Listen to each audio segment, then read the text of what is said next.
स्वागत प्रोग्राम गल्लां ते गीत। मैं वरुण कौर मान सारे दर्शकों नूं जी आया। बहुत सौखा हुंदा है जिंदगी दे विच सोचना कि मैं आ करना है, पर औखा उदों हो जाता है जदों उस ते अमल करना पैंदा है।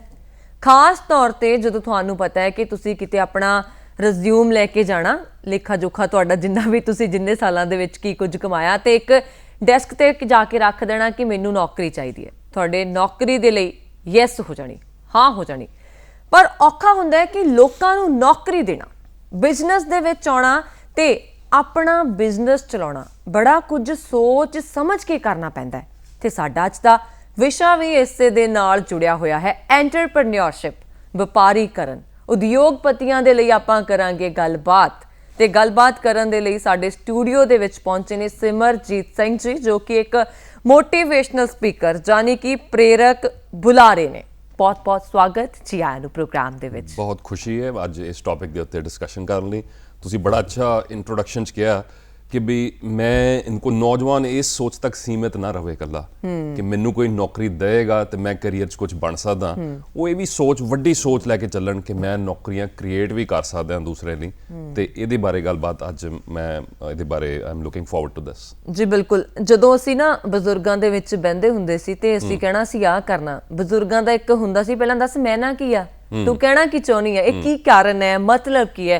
सो आपां एंटरप्रेन्योरशिप दे मायने, मतलब, भाव की ने तां जो आम जनता दी भाषा दे विच उन्हां तक आसानी दे नाल इस गल नूं पहुंचाया जा सके। ਜਦੋਂ ਅਸੀਂ ट्रांसलेशन करते हैं वर्ड टू वर्ड एंटरप्रेन्योरशिप की पंजाबी तो शायद ਜਿਹੜਾ गूगल ਤੇ शब्द निकल के आंदा ਉਹ ਹੈਗਾ ਉਦਯੋਗਪਤੀ। बिल्कुल, पर मैं चाहना ਸਾਡੇ ਸੁਣਨ ਵਾਲੇ ਇੰਨਾ ਵੱਡਾ ਸ਼ਬਦ ਸੁਣ ਕੇ ਕਈ ਵਾਰੀ ਉਦਯੋਗਪਤੀ, ਵਪਾਰੀਕਰਨ, ਬਿਜ਼ਨਸਮੈਨ ਸੁਣ ਕੇ ਸ਼ਾਇਦ ਡਰ ਜਾਂਦੇ ਨੇ। ਬਿਲਕੁਲ, ਤੇ ਜਿਹੜੀ ਚੀਜ਼ ਤੋਂ ਸਾਨੂੰ ਡਰ ਲੱਗਦਾ, ਸਾਨੂੰ ਲੱਗਦਾ ਸਾਡੀ ਸਮਝ ਤੋਂ ਪਰੇ, ਅਸੀਂ ਉਸ ਚੀਜ਼ ਨੂੰ ਹੱਥ ਨਹੀਂ ਪਾਉਂਦੇ। एंटरप्रेन्योरशिप ਕੀ ਹੈ? एंटरप्रेन्योरशिप ਹੈ ਮਾਰਕੀਟ ਦੇ ਵਿੱਚ ਵੈਲਿਊ ਲੈ ਕੇ ਆਣਾ, ਲੋਕਾਂ ਦੀ ਜ਼ਿੰਦਗੀ ਆਸਾਨ ਕਰਨਾ। ਤੇ ਉਹਦੇ ਤੋਂ ਤੁਸੀਂ ਆਪਣੀ ਜਿਹੜਾ ਵੀ ਪਰਸਨ ਵੈਲਿਊ ਕ੍ਰੀਏਟ ਕਰ ਰਿਹਾ ਮਾਰਕੀਟ ਦੇ ਵਿੱਚ ਤੇ ਉਹਦੇ ਬਦਲੇ ਉਹ ਰੈਵਨਿਊ ਲੈ ਰਿਹਾ ਮਾਰਕੀਟ ਤੋਂ। ਕਹਿਣ ਦਾ ਭਾਵ ਜਿੱਦਾਂ ਜੇ ਕੋਈ ਫੂਡ ਡਿਲੀਵਰੀ ਸਰਵਿਸ ਆ, ਪਹਿਲੇ ਸਾਨੂੰ ਰੈਸਟੋਰੈਂਟਸ ਦੇ ਬਾਹਰ ਵੇਟ ਕਰਨੀ ਪੈਂਦੀ ਸੀ, ਖੁਦ ਜਾਣਾ ਪੈਂਦਾ ਸੀ ਇੱਕ ਜਗ੍ਹਾ ਤੋਂ ਦੂਸਰੀ ਜਗ੍ਹਾ ਆਪਣੇ ਮਨਪਸੰਦ ਦਾ ਖਾਣਾ ਲੈਣ ਦੇ ਲਈ। ਹੁਣ ਅਸੀਂ ਘਰੇ ਬੈਠੇ ਆਰਡਰ ਕਰ ਦਿੰਦੇ ਹਾਂ। ਇਹਦੇ ਨਾਲ ਕੀ ਹੋਇਆ? ਲੋਕਾਂ ਦੀ ਲਾਈਫ ਆਸਾਨ ਹੋਈ। ਜਿਹੜੇ ਵੀ ਪਰਸਨ ਨੇ ਆਈਡੀਆ ਸੋਚ ਕੇ ਅੱਗੇ ਲਿਆਂਦਾ ਉਹਨੇ ਇੱਕ ਵੈਲਿਊ ਕ੍ਰੀਏਟ ਕੀਤੀ ਹੈ। ਸੋ ਐਂਟਰਪ੍ਰੇਨਿਓਰਸ਼ਿਪ ਜੇ ਸਰਲ ਤੋਂ ਸਰਲ ਇਹਦੀ ਡੈਫੀਨੇਸ਼ਨ ਲੈ ਲਈ ਉਹ ਇਹ ਆ ਕਿ ਤੁਸੀਂ ਲੋਕਾਂ ਦੀ ਸਿਰਦਰਦ ਘਟਾ ਰਹੇ ਹੋ। ਮਾਰਕੀਟ ਦੀ ਸਿਰਦਰਦ ਜੇ ਤੁਸੀਂ ਘਟਾ ਸਕਦੇ ਹੋ ਜੀ ਤੇ ਉਹ ਤੋਂ ਤੁਸੀਂ ਪੈਸੇ ਬਣਾ ਸਕਦੇ ਹੋ। ਬਿਲਕੁਲ। ਨਾ ਮੈਂ ਇਹ ਵੀ ਨਾਲ ਕਹਿਣਾ ਚਾਹੁੰਦਾ ਕਿ ਜ਼ਰੂਰੀ ਨਹੀਂ ਕਿ ਬਹੁਤ ਵੱਡਾ ਬਿਜ਼ਨਸ ਖੜਾ ਕਰਨਾ। ਐਂਟਰਪ੍ਰੇਨਿਓਰਸ਼ਿਪ ਦੇ ਨਾਲ ਹੀ ਜੁੜੀ ਹੋਈ ਇੱਕ ਟਰਮ ਹੈ ਜਿਹਨੂੰ ਸੋਲੋਪ੍ਰੇਨਿਓਰ ਕਹਿੰਦੇ ਆ ਜੀ। ਸੋਲੋਪ੍ਰੇਨਿਓਰ ਯਾਨੀ ਇਕੱਲਾ ਬੰਦਾ ਜੋ ਇੱਕ ਬਿਜ਼ਨਸ ਰਨ ਕਰ ਰਿਹਾ, ਉਹਦੇ ਵਿੱਚ ਵੀ ਬੜੀਆਂ ਓਪਰਚੁਨਿਟੀਜ਼ ਨੇ। ਜੇ ਅੱਜ ਨੂੰ ਇੱਕ ਪਰਸਨ ਜੋ ਫਿਟਨੈਸ ਦੀ ਬੜੀ ਅੱਛੀ ਨੌਲੇਜ ਰੱਖਦਾ 10 15 20 ਘਰਾਂ 'ਚ ਜਾ ਕੇ ਫਿਟਨੈਸ ਦੀਆਂ ਕਲਾਸਿਸ ਲੈ ਰਿਹਾ, ਉਹ ਵੀ ਐਂਟਰਪ੍ਰੇਨਿਓਰ ਹੈ। ਬਿਲਕੁਲ। ਮੈਂ ਇਹਨੂੰ ਆਮ ਲੋਕਾਂ ਦੀ ਪਹੁੰਚ ਦੇ ਵਿੱਚ ਇਹਦੀ ਡੈਫੀਨੇਸ਼ਨ ਨੂੰ ਲੈ ਕੇ ਆਉਣਾ ਚਾਹੁੰਦਾ। ਕੋਈ ਇਦਾਂ ਦੀ ਚੀਜ਼ ਨਹੀਂ ਹੈ। ਦੇਖੋ ਅੱਜ ਤੋਂ ਕੁਝ ਸਾਲ ਪਹਿਲਾਂ ਜੀ 10-20 ਸਾਲ ਪਹਿਲਾਂ ਐਂਟਰਪ੍ਰੇਨਿਓਰਸ਼ਿਪ ਇੱਕ ਇਦਾਂ ਦਾ ਫੀਲਡ ਸੀ ਕਿ ਸ਼ਾਇਦ ਜਿਹਦੇ ਫਾਦਰ ਸਾਹਿਬ ਦਾ ਬਿਜ਼ਨਸ ਚੱਲਦਾ ਉਹੀ ਬੱਚਾ ਸੋਚ ਸਕਦਾ ਕਿ ਬਿਜ਼ਨਸ ਚੱਲ ਰਿਹਾ ਹੈ ਨਾ, ਕਿਉਂਕਿ ਇਹਦੇ 'ਚ ਪੂੰਜੀ ਬਹੁਤ ਜ਼ਿਆਦਾ ਲੱਗਦੀ ਸੀ, ਕੈਪੀਟਲ ਲੱਗਦਾ ਸੀ, ਮਸ਼ੀਨਸ ਦੀ ਲੋੜ ਸੀ। ਉਸ ਸਮੇਂ ਭਾਰਤ ਵਿੱਚ ਅੱਜ ਤੋਂ 10-20 ਸਾਲ ਪਹਿਲਾਂ ਐਂਟਰਪ੍ਰੇਨਿਓਰਸ਼ਿਪ ਦਾ ਸ਼ਾਇਦ ਇੱਕੋ ਮਤਲਬ ਸੀਗਾ, ਜਾਂ ਤੇ ਟ੍ਰੇਡਿੰਗ ਤੇ ਜਾਂ ਕੋਈ ਚੀਜ਼ ਉਹ ਮੈਨੂਫੈਕਚਰ ਕਰ ਰਿਹਾ। ਹੁਣ ਗੱਲ ਸਰਵਿਸ ਵੱਲ ਵੀ ਆ ਗਈ ਹੈ। ਬਿਲਕੁਲ। ਜੇ ਕੋਈ ਵੱਡੇ ਪੱਧਰ ਤੇ ਬੱਚਿਆਂ ਦੀ ਕੋਚਿੰਗ ਕਰ ਰਿਹਾ, ਟਿਊਸ਼ਨਸ ਪੜ੍ਹਾ ਰਿਹਾ, ਕਾਉਂਸਲਿੰਗ ਕਰ ਰਿਹਾ, ਉਹ ਵੀ ਐਂਟਰਪ੍ਰੇਨਿਓਰ ਆ। ਉਹ ਇੱਕ ਸਰਵਿਸ ਪ੍ਰੋਵਾਈਡਰ ਵੀ, ਐਂਟਰਪ੍ਰੇਨਿਓਰ ਵੀ। ਉਹ ਵੀ ਉਹ ਵਿਜ਼ਨ ਨੂੰ ਲੈ ਕੇ ਚੱਲੇ, ਉਹ ਵੀ ਆਪਣੇ ਬ੍ਰਾਂਡ ਬਾਰੇ ਸੋਚੇ, ਉਹ ਵੀ ਕੁਆਲਿਟੀ ਬਾਰੇ ਸੋਚੇ। ਸੋ ਸਭ ਤੋਂ ਸਰਲ ਜੇ ਤੁਸੀਂ ਮਾਇਨੇ ਦੀ ਗੱਲ ਕਰਦੇ ਹੋ ਐਂਟਰਪ੍ਰੇਨਿਓਰਸ਼ਿਪ ਕੀ ਹੈ? ਕੀ ਮੈਂ ਲੋਕਾਂ ਦੀ ਸਿਰਦਰਦ ਘਟਾ ਸਕਦਾ ਤੇ ਜਾਂ ਘਟਾ ਸਕਦੀ ਹਾਂ, ਤੇ ਉਹ ਸਰਵਿਸ ਦੇ ਵਿੱਚ ਜਾਂ ਪ੍ਰੋਡਕਟ ਦੇ ਵਿੱਚ ਕਿੱਦਾਂ ਤੁਸੀਂ ਮਾਰਕੀਟ ਦੇ ਵਿੱਚ ਲੈ ਕੇ ਆ ਸਕਦੇ ਹੋ। ਉੱਥੋਂ ਹੀ ਤੁਹਾਨੂੰ ਰੈਵਨਿਊ ਮਿਲਦਾ, ਉੱਥੋਂ ਹੀ ਮਾਰਕੀਟ ਜਿਹੜੀ ਆ ਇਸ ਚੀਜ਼ ਨੂੰ ਰਿਵਾਰਡ ਕਰਦੀ ਹੈ। ਬਿਲਕੁਲ। ਔਰ ਇਹ ਚੀਜ਼ ਹੁਣ ਪਹਿਲਾਂ ਨਾਲੋਂ ਜ਼ਿਆਦਾ ਲੋਕਾਂ ਦੇ ਸਮਝ ਵਿੱਚ ਆਉਣ ਲੱਗ ਗਈ ਹੈ। ਭਾਰਤ ਦੇ ਮਾਣਯੋਗ ਪ੍ਰਧਾਨ ਮੰਤਰੀ ਨਰਿੰਦਰ ਮੋਦੀ ਹੋਣਾ ਨੇ ਵੀ ਸਟਾਰਟਅਪ ਇੰਡੀਆ 15 ਅਗਸਤ 2015 ਨੂੰ ਲਾਂਚ ਕੀਤਾ, ਜੋ ਵੀ ਇਸੇ ਚੀਜ਼ ਨਾਲ ਜੁੜਿਆ ਹੋਇਆ ਹੈ। ਨੌਜਵਾਨਾਂ ਨੂੰ ਇੱਕ ਰਾਹ ਦੇਣ ਦੇ ਲਈ ਬਹੁਤ ਵਧੀਆ ਸਕੀਮ ਸ਼ੁਰੂ ਕੀਤੀ ਗਈ ਹੈ। ਇਸ ਬਾਰੇ ਤੁਸੀਂ ਕੀ ਕਹੋਗੇ? ਜਿਹੜਾ ਗਵਰਨਮੈਂਟ ਦਾ ਵਿਜ਼ਨ ਹੈ $5 trillion ਇਕਨੋਮੀ ਬਣਨ ਦਾ, ਸਾਰੇ ਪਾਲਿਸੀ ਮੇਕਰਸ ਨੂੰ ਇਹ ਗੱਲ ਬੜੀ ਕਲੀਅਰ ਹੈ ਕਿ ਇਕੱਲੇ ਉਹ ਜੌਬਸ ਕ੍ਰੀਏਟ ਕਰਨ ਨਾਲ ਨਹੀਂ ਹੋ ਪਾਏਗਾ। ਐਂਟਰਪ੍ਰੈਨਿਓਰਸ਼ਿਪ ਜਦ ਤੱਕ, ਖਾਸ ਕਰਕੇ ਸਮਾਲ ਐਂਡ ਮੀਡੀਅਮ ਐਂਟਰਪ੍ਰੈਨਿਓਰ ਜੀ, ਇਹ ਕਿਸੇ ਵੀ ਇਕਨੋਮੀ ਦਾ ਬੈਕਬੋਨ ਹੁੰਦੇ, ਉਹਦੀ ਰੀੜ੍ਹ ਦੀ ਹੱਡੀ ਹੁੰਦੇ ਨੇ। ਬਿਲਕੁਲ। ਠੀਕ ਹੈ, ਸਮਾਲ ਐਂਡ ਮੀਡੀਅਮ ਐਂਟਰਪ੍ਰੈਨਿਓਰ, ਸਿਰਫ ਮੈਂ ਲਾਰਜ ਬਿਜ਼ਨਸ ਹਾਊਸਿਸ ਦੀ ਨਹੀਂ ਗੱਲ ਕਰ ਰਿਹਾ, ਮੈਂ ਇੱਕ ਸ਼ਹਿਰ ਦੇ ਵਿੱਚ ਬੈਠੇ ਗ੍ਰਾਫਿਕ ਡਿਜ਼ਾਈਨਰਸ ਦੀ, ਵੈਬਸਾਈਟ ਡਿਜ਼ਾਈਨਰਸ ਦੀ, ਚਾਹੇ ਉਹ ਫਿਟਨੈਸ ਦੇ ਪ੍ਰੋਡਕਟਸ ਸਪਲਾਈ ਕਰ ਰਹੇ, ਕੁਝ ਵੀ ਚੀਜ਼ ਸਪਲਾਈ ਕਰ ਰਹੇ, ਉਹਨਾਂ ਸਾਰਿਆਂ ਦੀ ਗੱਲ ਕਰ ਰਹੇ ਹਾਂ। ਇਹ ਇੱਕ ਜੇ ਪਰਸਨ ਵੀ ਇੱਕ ਕੰਮ ਕਰ ਰਿਹਾ ਆਪਣਾ, ਐਂਟਰਪ੍ਰੈਨਿਓਰਸ਼ਿਪ ਦਾ ਇਹ ਵੀ ਮਤਲਬ ਹੁੰਦਾ ਵੀ ਆਪਣਾ ਬੌਸ ਖੁਦ ਹੋਣਾ। ਤੁਸੀਂ ਆਪਣਾ ਕੰਮ ਆਪ ਰਨ ਕਰ ਰਹੇ ਹੋ, ਤੁਸੀਂ 2-3 ਬੰਦਿਆਂ ਨੂੰ ਵੀ ਜੇ ਰੋਜ਼ਗਾਰ ਦੇ ਰਹੇ ਹੋ, ਇਦਾਂ ਇਕੱਠੇ ਕਰਕੇ ਹੀ ਇਕਨੋਮੀ ਅੱਗੇ ਜਾਏਗੀ। ਇਹ ਚੀਜ਼ ਸਾਡੇ ਪਾਲਿਸੀ ਮੇਕਰਸ ਨੇ ਬੜੀ ਪ੍ਰਮੋਟ ਕੀਤੀ ਹੈ, ਬੜੀ ਅੱਛਾ ਇੱਕ ਓਪਰਚੁਨਿਟੀ ਹੈ ਨੌਜਵਾਨਾਂ ਦੀ।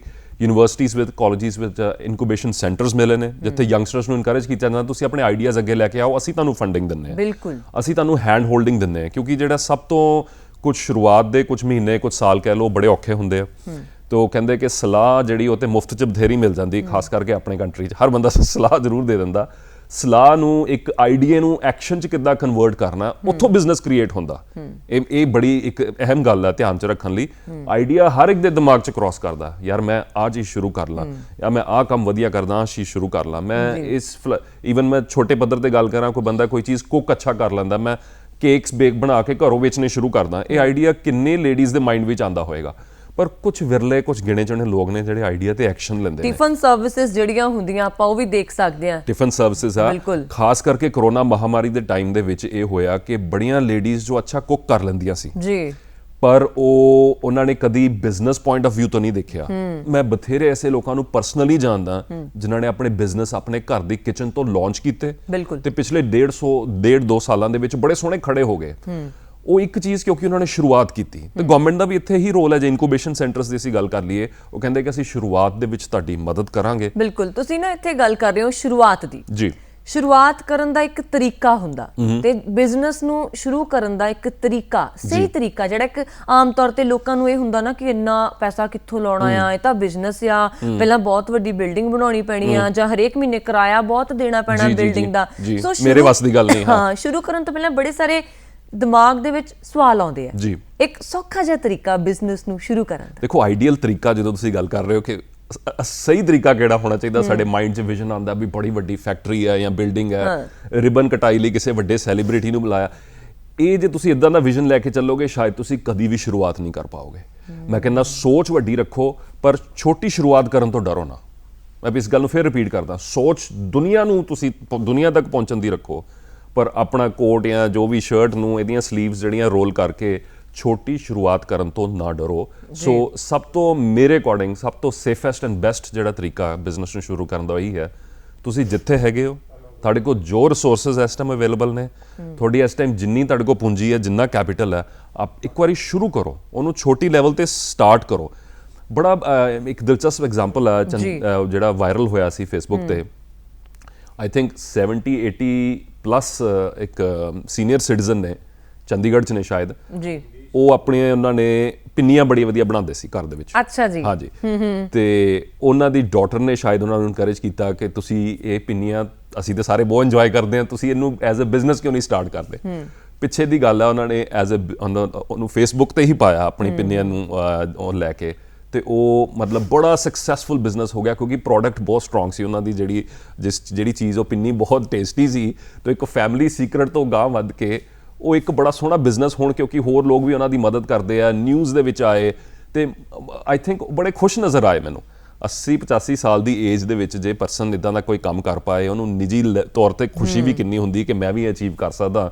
ਕਹਿਣ ਦਾ ਭਾਵ ਇਹ, ਤੇ ਇਹ ਮੇਰੀ ਫੈਮਿਲੀ 'ਚ ਵੀ ਐਗਜ਼ਾਮਪਲ ਹੈ। ਮੇਰੀ ਵਾਈਫ ਨੇ ਵੀ, ਉਹ ਵੀ ਬੜੇ ਅੱਛੇ ਕੁਕਿੰਗ ਕਰ ਲੈਂਦੇ, ਉਹਨਾਂ ਨੇ ਓਪੀਨੀਅਨ ਜਦੋਂ ਬਣਾਈਆਂ, ਰੈਜ਼ਿਸਟੈਂਸ ਬੜੀ ਆਈ ਪਰਿਵਾਰ 'ਚੋਂ ਵੀ ਨਹੀਂ ਵੀ ਅਸੀਂ ਇਹਨੂੰ ਫੇਸਬੁੱਕ ਤੇ ਨਹੀਂ ਪਾਉਣਾ। ਇਹ ਗੱਲ ਜ਼ਰੂਰ ਸਾਰਿਆਂ ਨੂੰ ਮੋਟੀਵੇਟ ਕਰੂਗੀ, ਕਿਉਂਕਿ ਇੱਕ ਤਾਂ ਸਿਆਲ ਆ ਰਹੇ ਆ, ਉਤੋਂ ਆਪਾਂ ਪੰਜਾਬੀ ਪਿੰਨੀਆਂ ਦੀ ਗੱਲ ਤਾਂ ਹੋਣੀ ਹੈ, ਅਲਸੀ ਦੀਆਂ ਪਿੰਨੀਆਂ ਖਾਸ ਕਰਕੇ ਹੈ ਜੀ। ਹੁਣ ਜਦੋਂ ਪਿੰਨੀਆਂ ਦਾ ਬਿਜ਼ਨਸ ਬਣ ਜਾਊਗਾ ਤਾਂ ਪਰ ਨਾਲ ਹੀ ਨਾਲ ਮਨ 'ਚ ਵਹਿਮ ਵੀ ਆਉਂਦਾ, ਨਹੀਂ ਹੈ ਲੋਕ ਕੀ ਕਹਿਣਗੇ। ਸਭ ਤੋਂ ਵੱਡੀ ਬਿਮਾਰੀ ਇਹ ਪਿੰਨੀਆਂ ਵੇਚਦੇ ਹੈ, ਸਭ ਤੋਂ ਵੱਡੀ ਬਿਮਾਰੀ ਇਹ ਹੈ ਜੀ, ਸਭ ਸੇ ਬੜਾ ਰੋਗ ਕਿਆ ਕहेंगे ਲੋਕ ਹੈ ਜੀ। ਤੇ ਇਹਦੇ ਨਾਲ ਬੜੇ ਆਈਡੀਆਜ਼, ਬੜੇ ਬਿਜ਼ਨਸ, ਬੜੇ ਕਿਤਾਬਾਂ, ਬੜੀਆਂ ਚੀਜ਼ਾਂ ਜੋ ਲੋਕ ਕਰਨ ਦੀ ਸ਼ਮਤਾ ਰੱਖਦੇ ਉਹਦੀ ਕਰ ਨਹੀਂ ਪਾਉਂਦੇ ਕਿਉਂਕਿ ਲੋਕ ਕੀ ਕਹਿਣਗੇ। ਸਿਮਰਜੀਤ ਜੀ ਇੱਥੇ ਇੱਕ ਗੱਲ ਫੇਸਬੁੱਕ ਦੀ ਗੱਲ ਚੱਲੀ ਆ, ਇਹ ਵੀ ਬੜਾ ਵਧੀਆ ਤਰੀਕਾ ਆਪਣੇ ਬਿਜ਼ਨਸ ਨੂੰ ਅੱਗੇ ਲੈ ਕੇ ਜਾਣ ਦਾ। ਸੋਸ਼ਲ ਸਾਈਟਸ ਅਸੀਂ ਆਪਾਂ ਛੋਟੇ ਬਿਜ਼ਨਸ ਸ਼ੁਰੂ ਕਰਦੇ ਆ, ਉਦਾਹਰਨ ਦੇ ਤੌਰ ਤੇ ਕਿਸੇ ਕੁੜੀ ਦਾ ਸਿਲਾਈ ਦੇ ਵਿੱਚ ਹੱਥ ਬਹੁਤ ਵਧੀਆ, ਕਢਾਈ ਦੇ ਵਿੱਚ ਹੱਥ ਬਹੁਤ ਵਧੀਆ, ਉਹ ਅੱਜ ਕੱਲ੍ਹ ਛੋਟੀਆਂ ਚੀਜ਼ਾਂ ਬਣਾਉਂਦੇ ਨੇ ਤੇ ਉਹਨਾਂ ਨੂੰ ਫਿਰ ਮਾਫ ਕਰਨਾ, ਉਹ ਛੋਟੀਆਂ ਚੀਜ਼ਾਂ ਬਣਾਉਂਦੇ ਨੇ ਫਿਰ ਸੋਸ਼ਲ ਸਾਈਟਸ ਦੇ ਉੱਤੇ ਪਾਉਂਦੇ ਨੇ,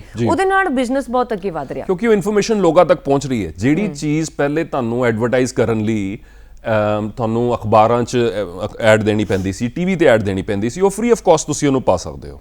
ਠੀਕ ਹੈ ਜੀ। ਸੋ ਇਹਦੇ 'ਚ ਇਹ ਚੀਜ਼ ਪੰਜਾਬੀ ਜਿਹੜਾ ਕੰਮ ਕਰਦੇ ਨੇ ਬੜੇ ਸੇਵਾ ਭਾਵਨਾ ਕਰਦੇ ਆ, ਬੜੇ ਕੁਆਲਿਟੀ ਨਾਲ ਕਰਦੇ ਆ, ਦੇਸ਼ ਵਿਦੇਸ਼ ਵਿੱਚ ਪੰਜਾਬੀ ਕਾਮਯਾਬ ਨੇ। ਮੈਂ ਇੱਕ ਚੈਲੰਜ ਦੇਣਾ ਚਾਹੁੰਦਾ ਆਪਣੇ ਨੌਜਵਾਨਾਂ ਨੂੰ ਖਾਸ ਕਰਕੇ ਕਿ ਅਸੀਂ ਉਹੀ ਸੋਚ ਜੇ ਇੱਥੇ ਲਗਾਈਏ ਕਿ ਕਮੀ ਹੈ ਬਿਜ਼ਨੈਸਿਸ ਦੀ।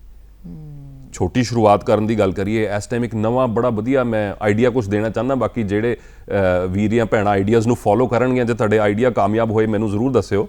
ਇੱਕ ਆਈਡੀਆ ਅੱਜ ਕੱਲ੍ਹ ਸ਼ਹਿਰਾਂ 'ਚ ਲੋਕ ਆ ਕੇ ਪੰਜਾਬ ਦਾ ਐਕਸਪੀਰੀਅੰਸ ਇੰਜੋਏ ਕਰਨਾ ਚਾਹੁੰਦੇ ਹਨ ਕਿਉਂਕਿ ਪੰਜਾਬ ਉਹਨਾਂ ਨੇ ਸਿਰਫ ਫਿਲਮਾਂ 'ਚ ਦੇਖਿਆ। ਬਿਲਕੁਲ ਠੀਕ ਹੈ ਜੀ। ਇਹਦੇ ਨਾਲ ਹਰਿਆਣਾ 'ਚ ਆਲਰੇਡੀ ਸਟਾਰਟ ਹੋਇਆ ਉਹਨੂੰ ਫਾਰਮ ਸਟੇ ਕਹਿੰਦੇ ਆ। ਬਈ ਤੁਸੀਂ 2-3 ਦਿਨ ਕੋਈ ਜਿਹੜਾ ਸ਼ਹਿਰ ਤੋਂ ਪਰਿਵਾਰ ਆ ਰਿਹਾ ਉਹਨੂੰ ਤੁਸੀਂ ਆਪਣੇ ਫਾਰਮ ਹਾਊਸ ਤੇ ਸਟੇ ਕਰਾਉਣਾ, ਉਹਨੂੰ ਪੂਰਾ ਦਿਖਾਉਣਾ ਕਿੱਦਾਂ, ਤੇ ਇਹ ਇੱਕ ਨਵਾਂ ਬਿਜ਼ਨਸ ਬਣ ਚੁੱਕਾ ਇੱਕ ਤਰੀਕੇ ਦਾ, ਜੋ ਕਿ ਮੈਂ ਸਮਝਦਾ ਬੜਾ ਸੌਖਾ ਸਟਾਰਟ ਕਰਨਾ। ਇੱਕ ਸੋਚ ਚਾਹੀਦੀ ਹੈ, ਇੱਕ ਰਿਸਕ ਟੇਕਿੰਗ ਕੈਪੈਸਿਟੀ ਚਾਹੀਦੀ ਹੈ, ਤੇ ਇੱਕ ਇਸ ਚੀਜ਼ ਤੋਂ ਅਸੀਂ ਪਰੇ ਹੋਣਾ ਕਿ ਲੋਕ ਕੀ ਕਹਿਣਗੇ। ਜਦੋਂ ਅਸੀਂ ਫੋਰਨ ਕੰਟਰੀਜ਼ ਜਾ ਕੇ ਹਰ ਤਰੀਕੇ ਦਾ ਕੰਮ ਸਾਡੇ ਨੌਜਵਾਨ ਕਰਕੇ ਤੇ ਕਾਮਯਾਬ ਹੋ ਸਕਦੇ ਨੇ, ਉਹੀ ਸੋਚ ਉਹੀ ਮਿਹਨਤ ਜੇ ਇਸੇ ਧਰਤੀ ਤੇ ਲਾਈ ਜਾਏ ਅਸੀਂ ਕਿੱਥੇ ਦੇ ਕਿੱਥੇ ਪਹੁੰਚ ਸਕਦੇ। ਇੱਥੇ ਸਵਾਲ ਇਹ ਪੈਦਾ ਹੁੰਦਾ ਹੈ ਕਿ ਸਾਨੂੰ ਪਤਾ ਹੈ ਕਿ ਜੇ ਅਸੀਂ ਆਪਣੀ ਧਰਤੀ ਦੇ ਉੱਤੇ ਇਹ ਸਾਰਾ ਕੁਝ ਕਰਦੇ ਹਾਂ, ਉੱਥੇ ਜਾ ਕੇ ਵਿਦੇਸ਼ 'ਚ ਜਾ ਕੇ ਸਾਨੂੰ ਕਿਸੇ ਵੀ ਤਰੀਕੇ ਦਾ ਕੋਈ ਵੀ ਕੰਮ ਕਰਨਾ ਪੈ ਜਾਵੇ ਅਸੀਂ ਸ਼ਰਮ ਨਹੀਂ ਹੁੰਦੀ। ਇੱਥੇ ਸਾਨੂੰ ਹੁੰਦਾ ਹੈ ਕਿ ਹਾਂ ਇਹਦੀ ਹਲਵਾਈ ਦੀ ਦੁਕਾਨ ਆ, ਹਨਾ, ਮਤਲਬ ਇੱਕ ਦੂਸਰੇ ਨੂੰ ਇਦਾਂ ਦੇ ਸਵਾਲ ਚੱਕਣੇ, ਹਾਂ ਇਹ ਮਿਸਤਰੀ ਦਾ ਕੰਮ ਕਰਦਾ, ਮੈਂ ਤਾਂ ਇੰਨਾ ਪੜਿਆ। ਉੱਥੇ ਪੜ੍ਹ ਕੇ ਵੀ ਤੁਸੀਂ ਇੰਨਾ ਕੰਮ ਕਰ ਰਹੇ ਹੋ, ਇਹ ਵੀ ਬਹੁਤ ਸਤਿਕਾਰਯੋਗ ਨੌਕਰੀਆਂ ਨੇ ਜਾਂ ਕੰਮ ਨੇ, ਬਿਜ਼ਨਸ ਨੇ ਜਿਹੜੇ ਅਸੀਂ ਆਪਾਂ ਕਰਦੇ ਹਾਂ ਛੋਟੀਆਂ ਦੁਕਾਨਾਂ ਦੇ ਉੱਤੇ ਵੀ। ਸਵਾਲ ਇਹ ਪੈਦਾ ਹੁੰਦਾ ਹੈ ਕਿ ਇਸ ਸੋਚ ਨੂੰ ਬਦਲਿਆ ਕਿਵੇਂ ਜਾਵੇ। ਮਾਈਂਡ ਸੈਟ ਜਿਹੜਾ ਉਹੀ ਹੋ ਚੁੱਕਿਆ ਕਿ ਬਾਹਰ ਜਾਵਾਂਗੇ ਉੱਥੇ ਹੀ ਨੌਕਰੀ ਕਰਾਂਗੇ ਜਾਂ ਉੱਥੇ ਕਰਾਂਗੇ, ਕਿਉਂ ਨਾ ਇੱਥੇ ਆਪਣੇ ਨਿੱਕੇ ਬਿਜ਼ਨਸ ਸ਼ੁਰੂ ਕਰੀਏ। ਸੋਚ ਬਦਲਣੀ ਬਹੁਤ ਜ਼ਰੂਰੀ ਹੈ। ਬਿਲਕੁਲ ਜ਼ਰੂਰੀ ਹੈ। ਤੇ ਦੋ ਗੱਲਾਂ ਬੜੀਆਂ ਅਹਿਮ ਨੇ। ਸਭ ਤੋਂ ਪਹਿਲੇ ਕੀ ਅਸੀਂ ਆਪਣੀ ਰਿਐਲਿਟੀ ਤੋਂ, ਆਪਣੀ ਸੱਚਾਈ ਤੋਂ ਭੱਜ ਰਹੇ ਹਾਂ ਕਿ ਇੱਕ ਪਰਦਾ, ਉਹਦੇ ਪਰਦੇ ਦੇ ਓਲੇ ਹੋ ਕੇ ਅਸੀਂ ਮਿਹਨਤ ਕਰ ਸਕਦੇ ਹਾਂ ਤੇ ਸਾਹਮਣੇ ਨਹੀਂ, ਸਟੇਜ ਤੇ ਨਹੀਂ ਕਰ ਸਕਦੇ। ਸਟੇਜ ਤੇ ਸਾਡੀ ਜਨਮ ਭੂਮੀ ਹੈ ਇਹ। ਅਸੀਂ ਪਰਦੇ ਦੇ ਓਲੇ ਹੋ ਕੇ ਅਸੀਂ ਛੁਪ ਕੇ ਮਿਹਨਤ ਕਿਉਂ ਕਰਨੀ ਜਦ ਕਿ ਇਤਿਹਾਸ ਇਸ ਚੀਜ਼ ਦਾ ਗਵਾਹ ਹੈ। ਬਾਬਾ ਨਜ਼ਮੀ ਨੇ ਬਖੂਬ ਲਿਖਾ ਹੈ ਕਿ ਬੇਹਿੰਮਤੇ ਨੇ ਜਿਹੜੇ ਬਹਿ ਕੇ ਸ਼ਿਕਵਾ ਕਰਨ ਮੁਕੱਦਰਾਂ ਦਾ, ਉੱਗਣ ਵਾਲੇ ਉੱਗ ਪੈਂਦੇ ਨੇ ਸੀਨਾ ਪਾੜ ਕੇ ਪੱਥਰਾਂ ਦਾ। ਤੇ ਇਤਿਹਾਸ ਗਵਾਹ ਕਿ ਅੱਜ ਤੱਕ ਜਿੰਨੇ ਵੀ ਵੱਡਾ ਬਿਜ਼ਨਸ ਦੀ ਸ਼ੁਰੂਆਤ ਕੀਤੀ, ਤੁਸੀਂ ਕਿਸੇ ਦੀ ਬਾਇਓਗ੍ਰਾਫੀ ਲੈ ਕੇ ਪੜ੍ਹ ਲਓ, ਹਰ ਇੱਕ ਨੇ ਛੋਟੇ ਪੱਧਰ ਤੋਂ ਇੱਕ ਸ਼ੁਰੂਆਤ ਕੀਤੀ। ਕੋਈ ਲੇਡੀ ਆ ਜਿਨ੍ਹਾਂ ਦਾ ਕਰੋੜਾਂ ਦੀ ਟਰਨਓਵਰ ਦਾ ਬਿਜ਼ਨਸ ਹੈ ਫੂਡ ਪ੍ਰੋਡਕਟਸ ਦੇ ਵਿੱਚ, ਉਹਨਾਂ ਨੇ ਆਪਣੇ ਕਿਚਨ ਤੋਂ ਸਭ ਤੋਂ ਪਹਿਲੇ ਜੈਮਸ ਬਣਾਉਣੀਆਂ ਸ਼ੁਰੂ ਕੀਤੀਆਂ, ਟੋਮੈਟੋ ਸੌਸ ਬਣਾਉਣੀ ਸ਼ੁਰੂ ਕੀਤੀ, ਅੱਜ ਨੂੰ ਵਰਲਡ ਵਾਈਡ ਐਕਸਪੋਰਟ ਕਰ ਰਹੇ ਨੇ ਆਪਣਾ ਸਾਰਾ ਸਮਾਨ। ਸੋ ਸੋਚ ਕਿੱਦਾਂ ਬਦਲੀ ਜਾ ਸਕਦੀ ਹੈ? ਸਭ ਤੋਂ ਪਹਿਲੇ ਇਹ ਸੋਚ ਕੇ ਕਿ ਮੌਕੇ ਦੀ ਕਮੀ ਨਹੀਂ ਹੁੰਦੀ ਕਦੀ ਵੀ, ਬੰਦੇ ਦੀ ਸੋਚ ਸਹੀ ਹੋਣੀ ਚਾਹੀਦੀ ਹੈ। ਅਸੀਂ ਭੇਡ ਚਾਲ ਤੋਂ ਬਚੀਏ। ਇੱਕ ਭੇਡ ਚਾਲ ਬਣ ਚੁੱਕੀ ਹੈ ਅੱਜ ਕੱਲ੍ਹ। ਲੋਕ ਆਪਣਾ ਸਾਰਾ ਕੁਝ ਵੇਚ ਵੱਟ ਕੇ ਵੀ ਫੋਰਨ ਜਾ ਕੇ ਸੈਟਲ ਹੋਣਾ ਚਾਹੁੰਦੇ ਨੇ। ਪਤਾ ਨਹੀਂ ਕੀ ਉੱਥੇ ਖੁਆਬ ਨੇ ਕਿ ਉੱਥੇ ਜਾਂਦੇ ਸਾਰ 에ਅਰਪੋਰਟ ਤੇ ਡਾਲਰ ਡਿੱਗਣੇ ਸ਼ੁਰੂ ਹੋ ਜਾਣੇ। ਠੀਕ ਹੈ, ਇਹ ਭੇਡ ਚਾਲ ਬਣੀ ਹੈ। ਭੇਡ ਚਾਲ ਵਿੱਚ ਅਸੀਂ ਬਿਜ਼ਨਸ ਤੋਂ ਵਿੱਚ ਵੀ ਬਚਣਾ ਤੇ ਲਾਈਫ ਵਿੱਚ ਵੀ ਬਚਣਾ। ਜੋ ਜੇ 10 ਬੰਦਿਆਂ ਲਈ ਇੱਕ ਚੀਜ਼ ਜੇ ਸਹੀ ਪ੍ਰਮਾਣਿਤ ਹੋਈ, ਜ਼ਰੂਰੀ ਨਹੀਂ ਤੁਹਾਡੇ ਲਈ ਵੀ ਸਹੀ ਹੋਏਗੀ। ਤੁਸੀਂ ਆਪਣੇ ਲਈ ਦੇਖ ਕੇ ਚੱਲੋ, ਮੇਰੀ ਜ਼ਿੰਦਗੀ ਦਾ ਲਕਸ਼ ਕੀ ਹੈ, ਮੇਰੇ ਚੈਲੰਜਸ ਕੀ ਨੇ, ਮੇਰੀ ਕਾਬਲੀਅਤ ਕੀ ਹੈ, ਉਹਦੇ ਅਨੁਸਾਰ ਤੁਸੀਂ ਰਸਤਾ ਲੱਭੋ ਆਪਣਾ। ਹਰ ਸ਼ਖਸ ਦਾ ਰਸਤਾ ਅਲੱਗ ਹੈ, ਉਹਦਾ ਮੁਕਾਮ ਅਲੱਗ ਹੈ। ਭੇਡ ਚਾਲ ਸਭ ਤੋਂ ਵੱਡੀ ਬਿਮਾਰੀ ਹੈ। ਆਈ ਥਿੰਕ ਪੰਜਾਬੀਆਂ ਨੂੰ ਥੋੜੀ ਜ਼ਿਆਦਾ ਛੇਤੀ ਜਕੜ ਲੈਂਦੀ ਹੈ ਨਾ ਜੀ। ਜਦੋਂ ਮੈਂ ਆਸਟ੍ਰੇਲੀਆ ਸੀਗਾ ਤੇ ਮੇਰੇ ਦੋਸਤ ਨੇ, ਅਸੀਂ ਫੋਟੋਆਂ ਬਹੁਤ ਖਿੱਚੀਆਂ, ਘੁੰਮੇ ਸਿਡਨੀ 'ਚ, 99 ਦੀ ਗੱਲ ਕਰ ਰਹੇ ਹਾਂ। ਕਹਿੰਦਾ ਘਰ ਨਾ ਭੇਜੀ ਫੋਟੋਆਂ। ਮੈਂ ਕਿਹਾ ਕਿਉਂ ਨਾ ਭੇਜਾਂ? ਕਹਿੰਦਾ ਗੁਆਂਢੀਆਂ ਦੇ ਮੁੰਡੇ ਦੇ ਪੈਸੇ ਖਰਚਾਏਗਾ। ਮੈਨੂੰ ਗੱਲ ਸਮਝ ਨਹੀਂ ਆਈ। ਮੈਂ ਕਿਹਾ ਉਹ ਕਿਉਂ? ਕਹਿੰਦਾ ਉਹਨੇ ਕਿ ਦੇਖਣਾ ਕਹਿਣਾ ਲੈ ਵੀ ਇੰਨਾ ਸੋਹਣਾ ਮੈਂ ਵੀ ਜਾਣਾ ਇੱਥੇ, ਰਾਈਟ। ਸੋ ਪਾਰਟਲੀ ਇਹ ਹੋ ਰਿਹਾ, ਇਸ ਸਮੇਂ ਹੋ ਰਿਹਾ ਅਸੀਂ ਭੇਡ ਚਾਲ 'ਚ ਕੁਝ ਬੜੀਆਂ ਲਿਮਿਟਿਡ ਚੋਇਸਿਸ ਦੀ ਭੇਡ ਚਾਲ 'ਚ ਫਸੇ ਹੋਏ ਆ। ਜਾਂ ਤੇ ਸਿਰਫ ਸਰਕਾਰੀ ਨੌਕਰੀ ਮਿਲ ਜਾਵੇ, ਜਾਂ ਮੈਂ ਸਿਰਫ ਕੈਨੇਡਾ ਜਾਣਾ ਤੇ ਬਸ ਹੋਰ ਤੀਜਾ ਕੋਈ ਰਸਤਾ ਹੈ ਨਹੀਂ ਮੇਰੇ ਲਈ। ਮੈਂ ਕਹਿੰਦਾ ਇਕਨੋਮੀ ਬਦਲ ਚੁੱਕੀ ਹੈ, ਸਮਾਂ ਬਦਲ ਚੁੱਕਾ ਹੈ। ਭਾਰਤ ਵਿਸ਼ਵ ਦਾ ਸੈਕੰਡ ਮੋਸਟ ਪੋਪੂਲਸ ਕੰਟਰੀ ਹੈ। ਪੋਪੂਲੇਸ਼ਨ ਤੁਹਾਡੀ ਡੋਮੈਸਟਿਕ ਮਾਰਕੀਟ ਹੀ ਇੰਨੀ ਵਧੀਆ। ਤੁਸੀਂ ਪਿੰਨੀਆਂ ਦੀ ਐਗਜ਼ਾਮਪਲ ਲਈ, ਤੁਸੀਂ ਪਿੰਨੀ ਵਧੀਆ ਬਣਾ ਕੇ ਦੇਸ਼ ਭਰ 'ਚ ਜੇ ਐਕਸਪੋਰਟ ਕਰਨੀ ਸ਼ੁਰੂ ਕਰ ਦਿਓ ਇੰਟਰਨੈਸ਼ਨਲ, ਤੇ ਤੁਸੀਂ ਬਾਅਦ 'ਚ ਛੱਡੋ। ਉਸ ਤੋਂ ਬਾਅਦ ਆਪਣੇ ਪੂਰੇ ਕੰਟਰੀ ਦੀ ਮਾਰਕੀਟ ਹੀ ਦੇਖ ਲਓ, ਤੁਹਾਡੇ ਕੋਲ ਆਰਡਰ ਪੂਰੇ ਨਹੀਂ ਹੋਣੇ। ਇਸ ਟਾਈਮ ਡੋਮੈਸਟਿਕ ਮਾਰਕੀਟ ਇਸ ਕੰਟਰੀ ਦੀ ਇੰਨੀ ਸਟਰੋਂਗ ਆ ਕਿ ਸਿਰਫ ਇੱਕ ਕਹਿੰਦੇ ਨਾ ਸੋਚ ਕੋ ਬਦਲੋਗੇ तो सितारे बदल जाएंगे, नजर को बदलोगे तो नजारे बदल जाएंगे, कश्तियां बदलने की जरूरत नहीं, दिशाओं को बदलोगे तो किनारे बदल ਅਸੀਂ ਕਸ਼ਤੀ ਬਦਲਣ ਭਜਦੇ ਆ, ਨਹੀਂ ਆ ਚੀਜ਼ ਤੇ ਹੋ ਹੀ ਨਹੀਂ ਸਕਦੀ ਜੀ। ਪਹਿਲਾ ਕਾਟਾ ਅਸੀਂ ਮਾਰਦੇ ਹਾਂ। ਮੇਰੇ NRI ਭਰਾਵਾਂ ਨੂੰ ਵੀ ਦਰਖਾਸਤ ਆ, ਉਹ ਵੀ ਬੜੇ ਜਿਹੜੀ ਨਾ ਨਕਾਰਾਤਮਕ ਜਿਹੜੀ ਪੈਸਿਮਿਸਟਿਕ ਸੋਚ ਹੋ ਚੁੱਕੀ, ਨਹੀਂ ਯਾਰ ਕੁਝ ਨਹੀਂ ਬਣਨਾ ਹੈ, ਤੇ ਮਤਲਬ ਅਸੀਂ ਸੋਚ ਨੂੰ ਇੱਕ ਵਾਰੀ ਪਰਮਿਸ਼ਨ ਤੇ ਦਈਏ ਕਿ ਹਾਂ ਹੋ ਸਕਦਾ। ਜੈਵਿਕ ਖੇਤੀ ਬਾਰੇ ਸੋਚੀਏ, ਆਰਗੈਨਿਕ ਫੂਡਸ ਬਾਰੇ ਸੋਚੀਏ, ਐਗਜ਼ੋਟਿਕ ਵੈਜੀਟੇਬਲਸ ਬਾਰੇ ਸੋਚੀਏ, ਫਾਰਮ ਸਟੇਸ ਬਾਰੇ ਸੋਚੀਏ, ਕ੍ਰੌਪ ਡਾਇਵਰਸਿਫਿਕੇਸ਼ਨ ਬਾਰੇ ਸੋਚੀਏ। ਤੇ ਜੇ ਅਸੀਂ ਕਿਸਾਨ ਭਰਾਵਾਂ ਦੀ ਗੱਲ ਕਰ ਲਈਏ, ਕਿੰਨੇ ਇਦਾਂ ਦੇ ਨਵੇਂ ਫੀਲਡਸ ਨੇ ਜਿਨ੍ਹਾਂ 'ਚੋਂ ਐਕਸਪੈਰੀਮੈਂਟ ਕਰਕੇ ਕਾਮਯਾਬ ਹੋ ਸਕਦੇ, ਕਿਉਂਕਿ ਮਿਹਨਤ ਕਸ਼ ਕੌਮ ਨੇ ਪੰਜਾਬੀ, ਮਿਹਨਤ ਦਾ ਕੋਈ ਕਮੀ ਨਹੀਂ। ਹੁਣ ਜੇ ਲੋੜ ਹੈ ਉਹ ਦੋ ਤਿੰਨ ਚੀਜ਼ਾਂ ਦੀ, ਇੱਕ ਨਵੀਂ ਸੋਚ ਦੀ। ਸਿਮਰਜੀਤ ਸਿੰਘ ਜੀ, ਇੱਥੇ ਨਾ ਇੱਕ ਬੜਾ ਸਵਾਲ ਜ਼ਰੂਰੀ ਹੋ ਜਾਂਦਾ ਪੁੱਛਣਾ। ਮੈਨੂੰ ਪਤਾ ਹੈ ਕਿ ਮੈਂ ਆਪਣਾ ਬਿਜ਼ਨਸ ਸ਼ੁਰੂ ਕਰਨ ਲੱਗੀ ਹਾਂ ਕਿਸੇ ਵੀ ਚੀਜ਼ ਦਾ, ਮੈਂ ਵੀ ਬਹੁਤ ਸੋਹਣੀ ਕਢਾਈ ਕੱਢ ਲੈਂਦੀ ਹਾਂ, ਠੀਕ ਹੈ, ਤੇ ਮੈਨੂੰ ਇਹ ਦੇਖਣਾ ਹੋਏਗਾ ਕਿ ਇਸ ਜਿਹੜੇ ਇਲਾਕੇ ਦੇ ਵਿੱਚ ਕਢਾਈ ਦਾ ਕੰਮ ਵਿਕਦਾ ਆ, ਕਿਸ ਆਧਾਰ ਤੇ ਬਿਜ਼ਨਸ ਬੰਦੇ ਨੂੰ ਸਿਲੈਕਟ ਕਰਨਾ ਚਾਹੀਦਾ, ਏਰੀਆ ਦੇ ਹਿਸਾਬ ਦੇ ਨਾਲ, ਮਹੱਲੇ ਦੇ ਹਿਸਾਬ ਦੇ ਨਾਲ। ਕਿਉਂਕਿ ਜੇ ਮੰਨ ਲਓ ਕਿਸੇ ਕੋਲ ਜ਼ਰੀਆ ਨਹੀਂ ਹੈਗਾ, ਕਈ ਇਦਾਂ ਦੇ ਵੀ ਹੋ ਜਾਂਦੇ ਲੋਕ ਜਿਨ੍ਹਾਂ ਦੇ ਕੋਲ ਸੋਸ਼ਲ ਸਾਈਟਸ ਨੂੰ ਚਲਾਉਣ ਦਾ ਬਹੁਤਾ ਐਕਸਪੀਰੀਅੰਸ ਨਹੀਂ ਹੁੰਦਾ। ਆਮ ਇੱਕ ਇਨਸਾਨ ਦੀ ਗੱਲ ਆਪਾਂ ਕਰਦੇ ਹਾਂ ਨਾ, ਕੋਈ ਹੁਣ ਬਜ਼ੁਰਗ ਜਿਹੜੇ ਆ, ਤੁਸੀਂ ਉਹਨਾਂ ਦੀ ਉਦਾਹਰਨ ਦਿੱਤੀ ਹੈ, ਉਹਨਾਂ ਦੇ ਬੱਚੇ ਤਾਂ ਤੇਜ਼ ਸੀ ਇਸ ਮਾਮਲੇ 'ਚ, ਉਹਨਾਂ ਨੇ ਤਾਂ ਦੁਨੀਆ ਦੇ ਕੋਨੇ-ਕੋਨੇ ਤੱਕ ਪਹੁੰਚਾ ਦਿੱਤਾ। ਕੀ ਆਧਾਰ ਕੀ ਲਈਏ ਆਪਾਂ? ਆਧਾਰ ਆਪਣੀ ਕਾਬਲੀਅਤ ਲਓ, ਆਧਾਰ ਆਪਣੀ ਯੂਨੀਕਨੈਸ ਨੂੰ ਲਓ। ਜੇ ਕੋਈ ਵਿਅਕਤੀ ਬੜਾ ਅੱਛਾ ਪੜ੍ਹਾ ਲੈਂਦਾ, ਟੀਚਰ ਬਹੁਤ ਅੱਛਾ, ਕੀ ਉਹ ਕੋਚਿੰਗ ਸੈਂਟਰ ਖੋਲ ਸਕਦਾ? ਕੀ ਜ਼ਰੂਰੀ ਹੈ ਉਹ ਜੇ ਉਸ ਇਲਾਕੇ 'ਚ ਮਤਲਬ ਬੱਚੇ ਪੜ੍ਹਨ ਵਾਲੇ ਤਾਂ ਕੋਚਿੰਗ ਸੈਂਟਰ ਖੋਲ ਲਓ। ਪਰ ਬਰਨ ਜੀ, ਅੱਜ ਕੱਲ ਟੈਕਨੋਲੋਜੀ ਨੇ ਜ਼ਰੂਰੀ ਨਹੀਂ ਤੁਹਾਨੂੰ ਇਲਾਕੇ ਤੱਕ ਸੀਮਿਤ ਨਹੀਂ ਰੱਖਿਆ। ਅੱਜ ਕੱਲ ਟੈਕਨੋਲੋਜੀ ਦੇ ਰਾਹੀਂ ਤੁਸੀਂ ਬੱਚੇ, ਅੱਜ ਕੱਲ ਮੈਂ ਇਦਾਂ ਦੇ ਟੀਚਰਸ ਨੂੰ ਵੀ ਜਾਣਦਾ ਜਿਹੜੇ ਇੱਥੇ ਬੈਠੇ ਫੋਰਨ 'ਚ ਬੱਚਿਆਂ ਨੂੰ ਪੜ੍ਹਾ ਰਹੇ ਨੇ। ਹਾਂਜੀ, ਤੇ ਡਾਲਰਸ 'ਚ ਉਹਨਾਂ ਨੂੰ ਇਨਕਮ ਵੀ ਆ ਰਹੀ ਹੈ। ਬਿਲਕੁਲ ਸੇਮ ਤੁਸੀਂ ਕਢਾਈ ਦੀ ਗੱਲ ਕੀਤੀ, ਟੈਕਨੋਲੋਜੀ ਨੇ ਸਾਨੂੰ ਏਰੀਆ ਤੱਕ ਸੀਮਿਤ ਨਹੀਂ ਰੱਖਿਆ। ਤੁਸੀਂ ਜਦੋਂ ਉਸ ਇੰਟਰਨੈਟ ਨੂੰ ਥੋੜਾ ਜਿਹਾ ਸਮਝਣ ਦੀ ਕੋਸ਼ਿਸ਼, ਜੇ ਟੈਕਨੋਲੋਜੀ ਨੂੰ ਤੁਸੀਂ ਆਪ ਨਹੀਂ ਸਮਝ ਸਕਦੇ, ਮੇਰੀ ਬੇਨਤੀ ਹੈ ਤੁਹਾਡੇ ਆਸ-ਪਾਸ ਬਹੁਤ ਲੋਕ ਹੋਣਗੇ ਜਿਹੜੇ ਨਹੀਂ ਸਮਝ ਸਕਦੇ। ਇਹ ਯੂਜ਼ਰ ਫ੍ਰੈਂਡਲੀ ਕੋਈ ਐਡੀ ਵੱਡੀ ਚੀਜ਼ ਨਹੀਂ ਹੈ। ਜੇ ਅਸੀਂ ਜਿਹੜਾ ਬੰਦਾ ਹਰ ਕੰਮ ਪਹਿਲੀ ਵਾਰੀ ਕਰਦੇ ਆ, ਜਿਹੜਾ ਕਦੀ ਜਹਾਜ਼ ਨਹੀਂ ਚੜਿਆ, ਦੂਸਰੇ ਫਲਾਣੇ ਫੋਰਨ ਕੰਟਰੀ ਨਹੀਂ ਗਿਆ, ਉਹ ਵੀ ਆਪਣਾ ਰਸਤਾ 에ਅਰਪੋਰਟ ਤੇ ਲੱਭ ਲੈਂਦਾ, ਉਹ ਵੀ ਪਹੁੰਚ ਜਾਂਦਾ। ਇਸ ਫੀਲਡ 'ਚ ਵੀ ਨਵੇਂ, ਇੱਥੇ ਵੀ ਰਸਤਾ ਲੱਭ ਲੋਗੇ, ਕੋਸ਼ਿਸ਼ ਜ਼ਰੂਰ ਕਰੋ। ਟੈਕਨੋਲੋਜੀ ਨੇ ਜਿਹੜਾ ਦਾਇਰਾ ਵੱਡਾ ਕਰਤਾ। ਤੁਸੀਂ ਜੇ ਕਢਾਈ ਅੱਛੀ ਕਰ ਲੈਂਦੇ ਹੋ, ਉਹਦੀ ਫੋਟੋ ਖਿੱਚ ਕੇ ਪਾ ਕੇ, ਉਹਦਾ ਆਰਡਰ ਤੁਹਾਨੂੰ ਆਸਟ੍ਰੇਲੀਆ ਤੋਂ ਵੀ ਆ ਸਕਦਾ, ਉਹਦਾ ਆਰਡਰ ਦੂਸਰੇ ਕੰਟਰੀ ਤੋਂ ਵੀ ਆ ਸਕਦਾ, ਤੁਹਾਡਾ ਟਾਈ ਅਪ ਵੀ ਹੋ ਸਕਦਾ ਹੋਰ ਚੀਜ਼ਾਂ ਨਾਲ। ਕਾਲੇ ਨਾ ਪਵੋ, ਸਮਾਂ ਦਿਓ। ਆਧਾਰ ਭੇਡ ਚਾਲ ਕਦੀ ਨਾ ਰੱਖੋ। ਕਈ ਵਾਰੀ ਹੁੰਦਾ ਕੋਈ ਇੱਕ ਬਿਜ਼ਨਸ, ਮੰਨ ਲਓ ਜੇ 10 ਲੋਕਾਂ ਨੇ, 5-7 ਲੋਕਾਂ ਨੇ ਵੀ ਜਿਮ ਖੋਲ ਲਏ ਤੇ ਜਿਮ ਬੜਾ ਵਧੀਆ ਚੱਲ ਪਿਆ, ਮੰਨ ਲਓ ਕਿ ਫਿਟਨੈਸ ਦਾ ਟ੍ਰੈਂਡ ਆ। ਜ਼ਰੂਰੀ ਨਹੀਂ ਤੁਸੀਂ ਜਿਸ ਇਲਾਕੇ ਜਿੱਥੇ ਜਿਮ ਖੋਲ ਰਹੇ ਹੋ ਉਹ ਵੀ ਚੱਲੇਗਾ। ਤੁਸੀਂ ਉਹਨੂੰ ਸਟੱਡੀ ਕਰੋ, ਮਾਰਕੀਟ ਨੂੰ ਸਟੱਡੀ ਕਰੋ, ਛੋਟੇ ਪੱਧਰ ਤੇ ਇੱਕ ਵਾਰੀ ਰਿਸਰਚ ਕਰੋ। ਤੇ ਅਕਸਰ ਮੈਂ ਦੇਖਦਾ ਲੋਕ ਇਹ ਗਲਤੀ ਕਰ ਜਾਂਦੇ ਆ ਕਿ ਇਮੀਡੀਏਟਲੀ ਵੱਡਾ ਹੱਥ ਪਾਉਣ ਦੀ ਕੋਸ਼ਿਸ਼ ਕਰਦੇ ਆ। ਜੇ ਤੁਹਾਨੂੰ ਐਕਸਪੀਰੀਅੰਸ ਨਹੀਂ ਹੈ ਇਸ ਫੀਲਡ ਦੇ ਵਿੱਚ, ਤੁਸੀਂ ਛੋਟੀ ਸ਼ੁਰੂਆਤ ਕਰੋ, ਉਹਨੂੰ ਟੈਸਟ ਕਰੋ ਮਾਰਕੀਟ ਨੂੰ। ਇੱਕ ਆਈਡੀਆ ਨੂੰ ਟੈਸਟ ਕਰਨਾ ਬਹੁਤ ਜ਼ਰੂਰੀ ਹੁੰਦਾ। 2-4 ਐਕਸਪਰਟਸ ਨਾਲ ਗੱਲ ਕਰੋ, ਆਈਡੀਆ ਨੂੰ ਹੋਰ ਰਿਫਾਈਨ ਕਰੋ, ਬਿਜ਼ਨਸ ਪਲਾਨ ਬਣਾਓ ਆਪਣਾ। ਬਿਜ਼ਨਸ ਪਲਾਨ ਤੁਸੀਂ ਜੇ ਲੋਨਸ ਲੈਣ ਜਾਂਦੇ ਹੋ, ਫੰਡਿੰਗ ਲੈਣ ਜਾਂਦੇ ਹੋ, ਤੁਹਾਡੇ ਕੋਲ ਬੈਂਕਸ ਨੇ ਉਦੋਂ ਵੀ ਬਿਜ਼ਨਸ ਪਲਾਨ ਮੰਗਣਾ ਵੀ ਤੁਹਾਡਾ ਰੈਵਨਿਊ ਕਿੱਥੋਂ ਆ ਰਿਹਾ, ਤੁਹਾਡੇ ਖਰਚੇ ਅਨੁਮਾਨਿਤ ਕਿੱਥੇ ਹੋਣਗੇ, ਬਿਜ਼ਨਸ ਸਸਟੇਨੇਬਲ ਕਿੱਦਾਂ ਹੋਏਗਾ, ਆਪਣੇ ਆਪ ਨੂੰ ਅੱਗੇ ਕਿੱਦਾਂ ਲੈ ਕੇ ਜਾਏਗਾ, ਕਾਸਟ ਕਿੱਦਾਂ ਪੂਰੀਆਂ ਹੋਣਗੀਆਂ, ਪ੍ਰੋਫਿਟ ਕਿੱਦਾਂ ਹੋਏਗਾ। ਸੋ ਇੱਥੇ ਸਭ ਤੋਂ ਅਹਿਮ ਜਿਹੜੀ ਚੀਜ਼ ਉਹ ਧਿਆਨ 'ਚ ਰੱਖਣ ਵਾਲੀ ਹੈ ਕਿ ਭੇਡ ਚਾਲ 'ਚ ਨਾ ਪੈਣ। ਦੂਸਰਾ, ਆਪਣੀ ਕਾਬਲੀਅਤ ਨੂੰ ਪਛਾਣੋ। ਤੀਸਰਾ, ਆਈਡੀਆ ਨੂੰ ਟੈਸਟ ਕਰੋ ਛੋਟੇ ਪੱਧਰ ਤੇ। ਚੌਥਾ, ਐਕਸਪਰਟਸ ਨੂੰ ਨਾਲ ਇਨਵੋਲਵ ਕਰੋ। ਜਿਹੜੇ ਚੀਜ਼ ਦੇ ਤੁਸੀਂ ਹਰ ਚੀਜ਼ ਖੁਦ ਕਰਨ ਦੀ ਨਾ ਕੋਸ਼ਿਸ਼ ਕਰੋ, ਐਕਸਪਰਟਸ ਨੂੰ ਇਨਵੋਲਵ ਕਰੋ। ਜੇ ਵੈਬਸਾਈਟ ਤੁਹਾਨੂੰ ਆਪ ਨਹੀਂ ਬਣਾਉਣੀ ਆਉਂਦੀ, ਮੰਨ ਲਓ ਆਪਣੇ ਪ੍ਰੋਡਕਟ ਦੀ, ਜੇ ਕਢਾਈ ਦੀ, ਐਮਬਰੋਇਡਰੀ ਦੀ ਗੱਲ ਕਰ ਲਈਏ, ਤੁਸੀਂ ਲੋਕਲ ਆਪਣੇ ਲੱਭੋ ਕਿਹੜੇ ਯੰਗਸਟਰਸ ਨੇ ਜਿਹੜੀ ਵੈਬਸਾਈਟ ਬਣਾਉਣ 'ਚ ਤੁਹਾਡੀ ਹੈਲਪ ਕਰ ਸਕਦੇ ਆ। ਟੀਮ ਵਰਕ ਕਰੋ। ਕਦੀ ਵੀ ਇੱਕ ਸ਼ਖਸ ਇਹ ਬਿਜ਼ਨਸ ਨੂੰ ਜਾਂ ਕਿਸੇ ਸੰਸਥਾ ਨੂੰ ਕਾਮਯਾਬ ਨਹੀਂ ਕਰ ਸਕਦਾ, ਇਹਦੇ 'ਚ ਕਾਫੀ ਲੋਕਾਂ ਦਾ ਹੱਥ ਹੁੰਦਾ ਵਿੱਚ, ਤੇ ਇਸ ਕਰਕੇ ਤੁਹਾਨੂੰ ਟੀਮ ਪਲੇਅਰ ਬਣਨਾ ਪਏਗਾ। ਇੱਕ ਪੂਰਾ ਦੇਖੋ, ਜਿਹੜਾ ਵਿਅਕਤੀ ਨੌਕਰੀ ਕਰ ਰਿਹਾ ਜੀ, ਉਹਦੀ ਸੋਚ ਜਿਹੜੀ ਸੀਮਤ ਹੁੰਦੀ ਹੈ ਆਪਣੀ ਰੋਲ ਤੱਕ, ਠੀਕ ਹੈ ਜੀ, ਕਿ ਮੇਰਾ ਇੰਨਾ ਕੰਮ ਸੀ, ਮੈਂ ਸਹੀ ਕੀਤਾ, ਦੈਟਸ ਇਟ। ਜਦੋਂ ਤੁਸੀਂ ਐਂਟਰਪ੍ਰੈਨਿਓਰ ਬੰਦੇ ਹੋ, ਤੁਹਾਨੂੰ ਆਪਣੇ ਸੋਚ ਦਾ ਦਾਇਰਾ ਵੱਡਾ ਕਰਨਾ ਪੈਂਦਾ। ਜੇ ਅੱਜ ਨੂੰ ਜਿਹੜਾ ਪਰਸਨ ਨੌਕਰੀ ਕਰ ਰਿਹਾ, ਜੇ ਸੰਸਥਾ ਸਹੀ ਨਹੀਂ ਚੱਲ ਰਹੀ, ਉਹ ਕਹੇਗਾ ਜੀ ਮੇਰਾ ਕਸੂਰ ਨਹੀਂ, ਮੈਂ ਤੇ ਆਪਣੀ ਜੌਬ ਠੀਕ ਕਰ ਰਿਹਾ ਜੀ। ਐਂਟਰਪ੍ਰੈਨਿਓਰ ਨੂੰ ਇਹ ਫਰੀडम ਨਹੀਂ ਹੈ। ਉਹਦਾ ਦਿਮਾਗ 24 ਘੰਟੇ ਚੱਲ ਰਿਹਾ, ਕਿਉਂਕਿ ਬਿਜ਼ਨਸ ਉਹਨੇ ਕਿਹਨੂੰ ਕਹਿਣਾ, ਉਹਨੇ ਕਿੱਥੇ ਲੁਕਣਾ। ਜੇ ਉਹਦੀ ਮਾਰਕੀਟ 'ਚ ਪ੍ਰੋਬਲਮ ਆ ਰਹੀ ਹੈ, ਜੇ ਉਹਦੀ ਪ੍ਰੋਡਕਟਸ ਨਹੀਂ ਵਿਕ ਰਹੇ, ਉਹ ਕਿਸੇ ਨੂੰ ਸ਼ਿਕਾਇਤ ਨਹੀਂ ਕਰ ਸਕਦਾ। ਉਹ ਬੌਸ ਵੀ ਖੁਦ ਹੈ, ਉਹਨੇ ਆਪਣੇ ਆਪ ਨੂੰ ਸ਼ਿਕਾਇਤ ਕਰਨੀ ਹੈ, ਉਹਨੇ ਹੱਲ ਵੀ ਲੱਭਣਾ। ਤਾਂ ਮੈਂ ਜਿੱਥੇ ਤੱਕ ਲੋਕ ਜਿਹੜੇ ਜੌਬਸ ਵਿੱਚ ਵੀ ਨੇ ਉਹਨਾਂ ਨੂੰ ਵੀ ਬੇਨਤੀ ਕਰਦਾ, ਐਂਟਰਪ੍ਰੈਨਿਓਰਸ਼ਿਪ ਇੱਕ ਸੋਚ ਹੈ ਤੇ ਤੁਸੀਂ ਸੋਚ ਨੂੰ ਨੌਕਰੀ ਵਿੱਚ ਹੀ ਅਪਣਾ ਸਕਦੇ ਹੋ ਜੀ। ਤੁਸੀਂ ਜੇ ਜੌਬ ਵੀ ਕਰ ਰਹੇ ਹੋ ਇਸ ਸਮੇਂ, ਜਿਹੜੇ ਸਾਡੇ ਦਰਸ਼ਕ ਸੁਣ ਰਹੇ ਨੇ, ਤੁਸੀਂ ਇਹ ਸੋਚੋ ਜੇ ਮੈਂ ਲੀਡਰ ਹੁੰਦਾ ਇਸ ਸੰਸਥਾ ਦਾ, ਮੈਂ ਕੀ ਡਿਫਰੈਂਟ ਕਰਦਾ ਜੀ, ਮੈਂ ਸਮੇਂ ਨਾਲ ਚੱਲਣ ਲਈ ਕੀ ਚੇਂਜਸ ਲੈ ਕੇ ਆਉਂਦਾ, ਕੀ ਬਦਲਾਅ ਲੈ ਕੇ ਆਉਂਦਾ ਆਪਣੇ ਕਲਚਰ ਵਿੱਚ, ਆਪਣੇ ਕੰਮ ਕਰਨ ਦੇ ਢੰਗ ਵਿੱਚ, ਕਿਹੜਾ ਨਵਾਂ ਇਕਵਿਪਮੈਂਟ ਖਰੀਦਦਾ। ਉਹ ਸੋਚ ਤੁਹਾਡੀ ਵੱਡੀ ਹੋਣੀ ਸ਼ੁਰੂ ਹੋ ਜਾਏਗੀ, ਫਿਰ ਤੁਸੀਂ ਉਹ ਜਦੋਂ ਕੱਲ ਨੂੰ ਆਪਣਾ ਕੰਮ ਸ਼ੁਰੂ ਕਰਦੇ ਹੋ ਤੁਸੀਂ ਜ਼ਰੂਰ ਕਾਮਯਾਬ ਹੋਗੇ। ਬਿਲਕੁਲ ਕਾਮਯਾਬ ਹੋਵਾਂਗੇ, ਗੱਲਾਂ ਬਾਤਾਂ ਵੀ ਆਪਾਂ ਹੋਰ ਕਰਾਂਗੇ। ਪਹਿਲਾਂ ਹੁਣ ਗੀਤ, ਪਰ ਇਹ ਦੱਸ ਦਿੰਦੀ ਹੈ ਕਿ ਗੀਤ ਤੋਂ ਬਾਅਦ ਤੁਹਾਨੂੰ ਦੱਸਾਂਗੇ ਆਪਾਂ ਕਿ ਕਿਹੜੇ ਅੱਜ ਕੱਲ ਬਿਜ਼ਨਸ ਜ਼ਿਆਦਾ ਚੱਲ ਰਹੇ ਆ, ਕਿਉਂਕਿ ਇੱਕ ਜ਼ਮਾਨਾ ਹੁੰਦਾ ਹੈ ਕਿ ਅੱਜ ਕੱਲ ਆਹ ਚੀਜ਼ ਚੱਲ ਰਹੀ ਹੈ, ਉਹ ਤੁਹਾਨੂੰ ਦੱਸਾਂਗੇ। ਜੌਬ ਪ੍ਰੋਵਾਈਡਰ, ਜੌਬ ਸੀਕਰਸ ਵਾਲੀ ਸਾਰੀ ਗੱਲਬਾਤ ਆਪਾਂ ਆਪਸ ਦੇ ਵਿੱਚ ਕਰਾਂਗੇ, ਲੇਕਿਨ ਉਸ ਤੋਂ ਪਹਿਲਾਂ ਗੀਤ।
प्रोग्राम गल्लां ते गीत मैं बरुण कौर मान। साडा अज दा विशा एंटरप्रेन्योरशिप ते इस विषय दे उत्ते साडे नाल गलबात कर रहे ने सिमरजीत सिंह जी, जो कि एक मोटिवेशनल स्पीकर जाने कि प्रेरक बुलारे ने। गल करदे हां हुण आपां कि अजकल की चल रहा हुंदा ना मार्केट च, किहड़े डिजाइन चल रहे जी जी जी किन्ने जीबी दे कंप्यूटर चल रहे, की हो रहा, किन्नी रैम। सो ये बिजनेस दा भी हुंदा है कि अजकल ਕਿਹੜਾ ਲੋਕਾਂ ਨੂੰ ਜ਼ਿਆਦਾ ਬਿਜ਼ਨਸ ਕਰਨਾ ਚਾਹੀਦਾ ਤਾਂ ਜੋ ਉਹ ਮੁਨਾਫੇ ਵਿੱਚ ਜਾਣ। ਟ੍ਰੈਂਡ ਤੁਸੀਂ ਇਹ ਸਟੱਡੀ ਕਰੋ ਕਿ ਅੱਜ ਕੱਲ ਲੋਕਾਂ ਨੂੰ ਜ਼ਰੂਰਤ ਕਿਸ ਚੀਜ਼ ਦੀ ਹੈ, ਮੋਰ ਦੈਨ ਕਿ ਬਿਜ਼ਨਸ ਕਿਹੜੇ ਚੱਲ ਰਹੇ ਨੇ। ਮੈਂ ਫਿਰ ਉਹੀ ਗੱਲ ਰਿਪੀਟ ਕਰ ਰਿਹਾ ਕਿਉਂਕਿ ਹੋ ਸਕਦਾ ਜਿਹੜੇ ਅੱਜ ਕੱਲ ਚੱਲ ਰਹੇ ਨੇ ਅੱਜ ਤੋਂ 5 ਸਾਲ ਪਹਿਲੇ ਸ਼ੁਰੂ ਹੋਏ ਹੋਣ, ਉਦੋਂ ਉਸ ਚੀਜ਼ ਦੀ ਲੋੜ ਹੋਏ, ਹੁਣ ਲੋੜ ਘਟ ਗਈ ਹੋਏ, ਮਾਰਕੀਟ ਸੈਚੂਰੇਟ ਹੋ ਗਈ ਹੋਏ। ਕਈ ਵਾਰੀ ਇਹ ਹੁੰਦਾ ਜਿੱਦਾਂ ਪਹਿਲੇ ਪ੍ਰਾਈਵੇਟ ਕਾਲਜਸ ਖੁੱਲੇ ਤੇ ਬੇਤਹਾਸ਼ਾ ਪ੍ਰਾਈਵੇਟ ਕਾਲਜਸ ਹੀ ਹਰ ਪਾਸੇ, ਇੰਜੀਨੀਅਰਿੰਗ ਕਾਲਜਸ ਖੁੱਲੇ, ਪੈਲੇਸ ਹੀ ਖੁੱਲ ਗਏ, ਜਿਮ ਖੁੱਲੇ, ਜਿਮ ਹੀ ਖੁੱਲ ਗਏ, ਰਾਈਟ। ਤੋ ਜੋ ਚੀਜ਼ 5 ਸਾਲ ਪਹਿਲੇ ਹੋਈ ਹੋ ਸਕਦਾ ਮਾਰਕੀਟ ਦੀ ਡਿਮਾਂਡ ਚੇਂਜ ਹੋ ਗਈ। ਸੋ ਟ੍ਰੈਂਡ ਜਦੋਂ ਤੁਸੀਂ ਸਟੱਡੀ ਕਰਨਾ ਉਹ 'ਚ ਟ੍ਰੈਂਡ ਸੈਟਰ ਬਣੋ। ਮੈਂ ਤੇ ਇਸ ਚੀਜ਼ ਵੀ ਯਕੀਨ ਕਰਦਾ। ਕਈ ਵਾਰੀ ਲੋਕਾਂ ਨੂੰ ਪਤਾ ਹੀ ਨਹੀਂ ਹੁੰਦਾ ਇਸ ਚੀਜ਼ ਦੀ ਵੀ ਲੋੜ ਸੀ, ਵੀ ਆਹ ਚੀਜ਼ ਵੀ ਇੱਕ ਆਪਸ਼ਨ ਅਵੇਲੇਬਲ ਹੈਗੀ ਹੈ। ਟ੍ਰੈਂਡ ਸੈਟਰ ਬਣਨ ਬਾਰੇ ਵੀ ਸੋਚੋ। ਜੇ ਟ੍ਰੈਂਡ ਤੁਸੀਂ ਸਟੱਡੀ ਕਰਨਾ, ਟ੍ਰੈਂਡ ਡਿਮਾਂਡਸ ਦਾ ਸਟੱਡੀ ਕਰੋ, ਲੋਕਾਂ ਦੀ ਜ਼ਰੂਰਤਾਂ ਦਾ ਕਰੋ। ਮੈਂ ਸਮਝਦਾ 3-4 ਚੀਜ਼ਾਂ ਇਸ ਟਾਈਮ ਟੌਪ ਤੇ ਨੇ ਜੀ। ਸਭ ਤੋਂ ਪਹਿਲਾਂ ਤੇ ਇੰਨੀਆਂ ਸਿੰਪਲ ਨੇ ਕਿ ਸਾਡੇ ਦਰਸ਼ਕ ਫੋਲੋ ਕਰ ਸਕਦੇ ਆ ਜੀ। ਸਭ ਤੋਂ ਪਹਿਲੇ ਆਰਗੈਨਿਕ ਫਾਰਮਿੰਗ, ਜੈਵਿਕ ਖੇਤੀ। ਜਿਉਂ-ਜਿਉਂ ਲੋਕਾਂ ਦੇ ਲਾਈਫ ਸਟਾਈਲਸ ਇੰਪਰੂਵ ਹੋ ਰਹੇ ਨੇ। ਇਹ ਗੱਲ ਤੁਹਾਡੀ ਬਿਲਕੁਲ ਸਹੀ ਆ, ਮੈਂ ਤੁਹਾਡੀ ਗੱਲ ਰੋਕ ਰਹੀ ਹਾਂ। ਇਹ ਹੁੰਦਾ ਅਸੀਂ ਵੀ ਆ ਨਾ, ਜਿੱਦਾਂ ਹੁਣ ਜੇ ਕੋਈ ਬੰਦਾ ਮਿਲਦਾ ਆ ਉਹ ਸਾਨੂੰ ਕਹਿ ਦਿੰਦਾ ਕਿ ਮਤਲਬ ਕਿ ਮੈਂ ਸਿਰਫ ਦੇਸੀ ਖਾਦ ਪਾਉਣਾ, ਅਸੀਂ ਫਟਾਫਟ ਭੱਜਦੇ ਆ ਉਧਰ। ਬਿਲਕੁਲ ਸ਼ਹਿਰਾਂ 'ਚ ਇਦਾਂ ਦੀਆਂ ਖਾਸ ਮੰਡੀਆਂ ਲੱਗਦੀਆਂ ਨੇ ਜਿੱਥੇ ਸਿਰਫ ਆਰਗੈਨਿਕ ਪ੍ਰੋਡਿਊਸ ਆਉਂਦੀ ਹੈ ਤੇ ਸੰਡੇ ਨੂੰ ਮਾਰਨਿੰਗ 'ਚ 1-2 ਘੰਟਿਆਂ ਦੇ ਵਿੱਚੋਂ ਵਿਕ ਜਾਂਦੀ। ਬਿਲਕੁਲ। ਲੋਕ ਟਰੈਵਲ ਕਰ ਰਹੇ ਨੇ, ਲੋਕਾਂ ਨੂੰ ਇਸ ਚੀਜ਼ ਦੀ ਦਿਲਚਸਪੀ ਹੈ ਵੀ ਆਪਣਾ ਖਾਣ ਪੀਣ ਕਿੱਦਾਂ ਇੰਪਰੂਵ ਕੀਤਾ ਜਾ ਸਕੇ। ਪੋਲੂਸ਼ਨ ਬਹੁਤ ਵੱਧ ਗਿਆ, ਅਵੇਅਰਨੈਸ ਇਸ ਚੀਜ਼ ਦੀ ਵੱਧ ਗਈ ਹੈ। ਮੈਂ ਸਮਝਦਾ ਇਸ ਚੀਜ਼ ਦੀ ਬਹੁਤ ਵੱਡੀ ਮਾਰਕੀਟ ਹੈ ਇਸ ਸਮੇਂ ਜਿਹੜੀ ਕਿ ਕੇਟਰ ਨਹੀਂ ਹੋ ਰਹੀ, ਜਿਸ ਮਾਰਕੀਟ ਨੂੰ ਸਪਲਾਈ ਨਹੀਂ ਕੀਤਾ ਜਾ ਰਿਹਾ। ਜਿੰਨਾ ਸਾਡੇ ਕਿਸਾਨ ਭਰਾ ਜੈਵਿਕ ਖੇਤੀ ਆਰਗੈਨਿਕ ਖੇਤੀ ਬਾਰੇ ਸੋਚਣਗੇ। ਦੂਸਰਾ ਟ੍ਰੈਂਡ ਹੈਗਾ ਫਾਰਮ ਟੂ ਫੋਰਕ ਦਾ, ਯਾਨੀ ਵਿੱਚ ਫਰੈਸ਼ ਪ੍ਰੋਡਿਊਸ। ਜਿਹੜੀ ਰੈਸਟੋਰੈਂਟਸ ਵੀ ਇਸ ਇਦਾਂ ਦੀ ਚੀਜ਼ ਨੂੰ ਖਰੀਦਣਾ ਚਾਹੁੰਦੇ ਨੇ, ਜਿਹੜੇ ਇੰਡੀਵਿਜੂਅਲ ਜਿਹੜੇ ਯੂਜ਼ਰਸ ਨੇ ਉਹ ਵੀ ਖਰੀਦਣਾ ਚਾਹੁੰਦੇ ਨੇ। ਛੋਟੇ ਪੱਧਰ ਤੋਂ ਸ਼ੁਰੂਆਤ ਕਰੋ ਤੇ ਇਹ ਇੱਕ ਬਹੁਤ ਸਕਸੈਸਫੁਲ ਚੀਜ਼ ਹੋ ਸਕਦੀ ਹੈ। ਤੀਸਰੀ ਚੀਜ਼ ਹੈਗੀ ਜੀ ਫਿਟਨੈਸ ਦੇ ਉੱਪਰ। ਹੈਲਥ ਐਂਡ ਫਿਟਨੈਸ ਦੇ ਬਾਰੇ ਲੋਕਾਂ ਦੀ ਕੌਨਸ਼ੀਅਸਨੈਸ ਜਿਹੜੀ ਬਹੁਤ ਵੱਧ ਰਹੀ ਹੈ। ਹੈਲਥ, ਫਿਟਨੈਸ ਐਂਡ ਬਿਊਟੀ, ਇਹਨਾਂ ਦੇ ਉੱਤੇ ਵੀ ਕੋਈ ਵੀ ਬਿਜ਼ਨਸ ਜਿਹੜਾ ਇਹਨਾਂ ਦੇ ਨਾਲ ਰਿਲੇਟ ਕਰਦਾ ਹੋਏ ਉਹ ਵੀ ਕਾਮਯਾਬ ਹੋਏਗਾ। ਚੌਥੀ ਚੀਜ਼ ਹਮੇਸ਼ਾ ਸਦਾ ਬਹਾਰ ਹੈ, ਐਜੂਕੇਸ਼ਨ ਦੇ ਵਿੱਚ, ਪਰ ਉਹਨੂੰ ਐਜ਼ ਅ ਬਿਜ਼ਨਸ ਨਾਲ ਲੈ ਕੇ ਚੱਲੋ, ਉਹਨੂੰ ਐਜ਼ ਅ ਸਰਵਿਸ ਪ੍ਰੋਵਾਈਡਰ ਦਾ ਮਾਈਂਡਸੈਟ ਲੈ ਕੇ ਚੱਲੋ। ਮੈਂ ਸਮਝਦਾ ਹਰ ਬਿਜ਼ਨਸ 'ਚ ਤੁਸੀਂ ਜ਼ਿਆਦਾ ਕਾਮਯਾਬ ਹੋਵੋਗੇ ਜੇ ਤੁਸੀਂ ਜਿਹੜੀ ਵੈਲਿਊ ਐਡ ਕਰ ਰਹੇ ਹੋ ਉਹ ਥੋੜੀ ਜਿਹੀ ਜ਼ਿਆਦਾ ਹੈ ਜਿੰਨੇ ਤੁਸੀਂ ਪੈਸੇ ਲੈ ਰਹੇ ਹੋ। ਮੰਨ ਲਓ ਜੇ ਮੈਂ 100 ਰੁਪਏ ਕਿਸੇ ਚੀਜ਼ ਦਾ ਚਾਰਜ ਕਰ ਰਿਹਾ ਪਰ ਮੈਂ ਵੈਲਿਊ 120 ਦੀ, 125 ਦੀ ਦੇ ਰਿਹਾ, 130 ਦੀ ਦੇ ਰਿਹਾ, ਮੈਂ ਕਾਮਯਾਬ ਹੋਵਾਂਗਾ ਕਿਉਂਕਿ ਮੈਂ ਵੈਲਿਊ ਐਡੀਸ਼ਨ ਜ਼ਿਆਦਾ ਕਰ ਰਿਹਾ। ਸੋ ਪੁਰਾਣੀ ਸੋਚ ਸੀਗੀ ਕਿ ਬਿਜ਼ਨਸ ਸਿਰਫ ਇਹ ਸੋਚ ਸੀਗੀ ਮੈਂ ਪੈਸਾ ਕਿੱਦਾਂ ਮਾਰਕੀਟ ਤੋਂ ਨਿਚੋੜ ਸਕਦਾ। ਨਵੀਂ ਸੋਚ ਜੋ ਮੈਂ ਰეკਮੈਂਡ ਕਰ ਰਿਹਾ ਹਾਂ ਉਹ ਇਹ ਹੈ ਸਰਵਿਸ ਮਾਈਂਡਸੈਟ ਨਾਲ, ਕਿ ਮੈਂ ਲੋਕਾਂ ਦੀ ਜ਼ਿੰਦਗੀ ਕਿੱਦਾਂ ਆਸਾਨ ਕਰ ਸਕਦਾ। ਜਦੋਂ ਅਸੀਂ ਕਿਸੇ ਦੀ ਸਿਰਦਰਦੀ ਹਟਾਉਂਦੇ ਹਾਂ, ਰਿਮੂਵ ਕਰਦੇ ਹਾਂ, ਆਟੋਮੈਟਿਕਲੀ ਮਾਰਕੀਟ ਸਾਨੂੰ ਰੈਵਨਿਊ ਦਿੰਦੀ ਹੈ। Right, that's how business models work. So fitness, health and fitness ਦੀ ਮੈਂ ਗੱਲ ਕੀਤੀ। ਐਜੂਕੇਸ਼ਨ ਦੇ ਵਿੱਚ, ਐਜੂਕੇਸ਼ਨ ਐਂਡ ਲਾਈਫ ਕੋਚਿੰਗ ਦੇ ਵਿੱਚ। ਸੋ ਐਜੂਕੇਸ਼ਨ ਸਿਰਫ ਬੱਚਿਆਂ ਦੀ ਨਹੀਂ, ਗਰੋਨ ਅਪਸ ਦੀ ਵੀ, ਅਡਲਟਸ ਦੀ ਵੀ। ਉਹਦੇ ਐਜੂਕੇਸ਼ਨ ਦੇ ਵਿੱਚ ਵੀ ਬਹੁਤ ਆਪਸ਼ਨਸ ਨੇ ਕਿਉਂਕਿ ਸਾਡੀ ਵਰਕਫੋਰਸ ਨੂੰ ਮਤਲਬ ਆਉਣ ਵਾਲੇ ਸਮੇਂ ਵਿੱਚ ਕੰਪੀਟ ਕਰਨ ਲਈ ਰੀਸਕਿਲਿੰਗ ਦੀ ਬਹੁਤ ਜ਼ਰੂਰਤ ਹੋਏਗੀ। ਜੋ ਕਾਲਜ 'ਚੋਂ ਪੜ੍ਹ ਕੇ ਆਏ ਆ ਅੱਗੇ ਉਹਨਾਂ ਨੂੰ ਸਫੀਸ਼ੀਐਂਟ ਨਹੀਂ ਹੋਏਗਾ, ਉਹਨਾਂ ਨੂੰ ਫਿਰ ਤੋਂ ਸਿੱਖਣਾ ਬਹੁਤ ਜ਼ਰੂਰੀ ਹੋਏਗਾ। ਉਹਦੇ ਵਿੱਚ ਬਹੁਤ ਵੱਡਾ ਸਕੋਪ ਹੈ। ਸੋ ਇਹ ਜਿਹੜੇ 4-5 ਫੀਲਡਸ ਨੇ ਮੈਂ ਸਮਝਦਾ ਇਹਨਾਂ ਦੇ ਵਿੱਚ। ਬਾਕੀ ਟੈਕਨੋਲੋਜੀ ਦੇ ਨਾਲ ਰਿਲੇਟਡ, ਮੰਨ ਲਓ ਕੋਈ ਯੰਗਸਟਰ ਹੈ ਉਹ ਗ੍ਰਾਫਿਕ ਡਿਜ਼ਾਈਨਿੰਗ ਅੱਛੀ ਕਰ ਲੈਂਦਾ ਜੀ, ਵੀਡੀਓ ਐਡੀਟਿੰਗ ਅੱਛੀ ਕਰ ਲੈਂਦਾ, ਉਹਨਾਂ ਯੰਗਸਟਰਸ ਨੂੰ ਵੀ ਮੇਰੀ ਗੁਜ਼ਾਰਿਸ਼ ਹੈ ਵੀ ਤੁਸੀਂ ਆਪਣੇ ਆਪ ਨੂੰ, ਭਾਵੇਂ ਤੁਸੀਂ ਇਕੱਲੇ ਕੰਮ ਕਰ ਰਹੇ ਹੋ, ਖੁਦ ਨੂੰ ਇੱਕ ਕੰਪਨੀ ਦੀ ਸੋਚ ਨਾ ਚਲਾਓ। ਬਿਲਕੁਲ। ਭਾਵੇਂ ਤੁਸੀਂ ਸਿੰਗਲ ਪਰਸਨ ਹੋ, ਆਪਣੇ ਆਪ ਨੂੰ ਇੱਕ ਬ੍ਰਾਂਡ ਮੰਨ ਕੇ ਚੱਲੋ। ਮੈਂ ਵੀਡੀਓ ਐਡੀਟਿੰਗ ਕਰ ਰਿਹਾ, ਮੈਂ ਫੋਟੋਗ੍ਰਾਫੀ ਕਰ ਰਿਹਾ, ਮੈਂ ਆਹ ਚੀਜ਼ ਕਰ ਰਿਹਾ। ਬ੍ਰਾਂਡ ਬਿਲਡਿੰਗ ਵਾਲੇ ਧਿਆਨ ਦੇਣਾ। ਡੇ 1 ਤੋਂ ਸੋਚੋ ਮੇਰਾ ਬ੍ਰਾਂਡ ਕੀ ਹੋਏਗਾ, ਉਹ ਕਿਸ ਚੀਜ਼ ਨੂੰ ਰਿਪਰੈਜ਼ੈਂਟ ਕਰਦਾ। ਅਸੀਂ ਕਿੰਨੇ ਬ੍ਰਾਂਡਸ ਬਾਰੇ ਜਾਣਦੇ ਹਾਂ ਜਿਹਦੇ ਬਾਰੇ ਅਸੀਂ, ਜਿਨ੍ਹਾਂ ਲਈ ਅਸੀਂ ਐਕਸਟਰਾ ਪੈਸੇ ਦਿੰਦੇ ਹਾਂ ਸਿਰਫ ਇਸ ਚੀਜ਼ ਕਰਕੇ ਕਿ ਸਾਨੂੰ ਉਸ ਬ੍ਰਾਂਡ ਤੇ ਵਿਸ਼ਵਾਸ ਹੈ। ਉੱਦਾਂ ਦਾ ਬ੍ਰਾਂਡ ਬਣਨ ਦੀ ਕੋਸ਼ਿਸ਼ ਕਰੋ। ਭਾਵੇਂ ਤੁਸੀਂ ਸਿੰਗਲ ਸਰਵਿਸ ਪ੍ਰੋਵਾਈਡਰ, ਇੱਕ ਸੋਲੋਪ੍ਰੇਨਿਓਰ ਹੀ ਹੋ। ਅੱਜ ਜੇ ਫਿਟਨੈਸ ਟ੍ਰੇਨਰ ਹੋ ਤਾਂ ਸੋਚੋ ਤੁਹਾਡੀਆਂ ਯੂਨੀਕ ਸਰਵਿਸਿਜ਼ ਕੀ ਨੇ, ਕਿੱਦਾਂ ਤੁਸੀਂ ਦੂਸਰਿਆਂ ਤੋਂ ਡਿਫਰੈਂਟ ਬੈਟਰ ਚੀਜ਼ ਪ੍ਰੋਵਾਈਡ ਕਰ ਸਕਦੇ ਹੋ। ਗ੍ਰਾਫਿਕ ਡਿਜ਼ਾਈਨਰ ਹੋ, ਵੈਬਸਾਈਟ ਡਿਜ਼ਾਈਨਰ ਹੋ, ਕਿੰਨੀਆਂ ਇੱਦਾਂ ਦੀਆਂ ਨਵੀਆਂ ਚੀਜ਼ਾਂ ਜਿਨ੍ਹਾਂ ਨਾਲ ਤੁਸੀਂ ਇੰਡੀਪੈਂਡੈਂਟਲੀ ਸਿੰਗਲ ਪਰਸਨ ਘਰ ਵਿੱਚ 30-35-40 ਹਜ਼ਾਰ ਦੀ ਲਾਗਤ ਨਾਲ ਬਿਜ਼ਨਸ ਸਟਾਰਟ ਕਰ ਸਕਦਾ। ਬਿਲਕੁਲ। ਮੈਂ ਫਿਰ ਤੋਂ ਇਹ ਗੱਲ ਨੂੰ ਰਿਪੀਟ ਕਰਦਾ, ਅੱਜ ਤੋਂ 20 ਸਾਲ ਪਹਿਲੇ ਬਿਜ਼ਨਸ ਸਟਾਰਟ ਕਰਨ ਲਈ ਮਸ਼ੀਨਾਂ ਚਾਹੀਦੀਆਂ ਸੀ, ਕਿੰਨੇ ਲੋਕਾਂ ਨੂੰ ਤੁਹਾਨੂੰ ਨੌਕਰੀ ਤੇ ਰੱਖਣਾ ਜ਼ਰੂਰੀ ਸੀ, ਵੱਡੀ ਬਿਲਡਿੰਗ ਚਾਹੀਦੀ ਸੀ। ਅੱਜ ਤੁਹਾਨੂੰ ਇੱਕ ਕੰਪਿਊਟਰ, ਇੱਕ ਇੰਟਰਨੈਟ ਕਨੈਕਸ਼ਨ ਤੇ ਸੋਚ ਚਾਹੀਦੀ ਆਪਣੀ। ਬਿਲਕੁਲ।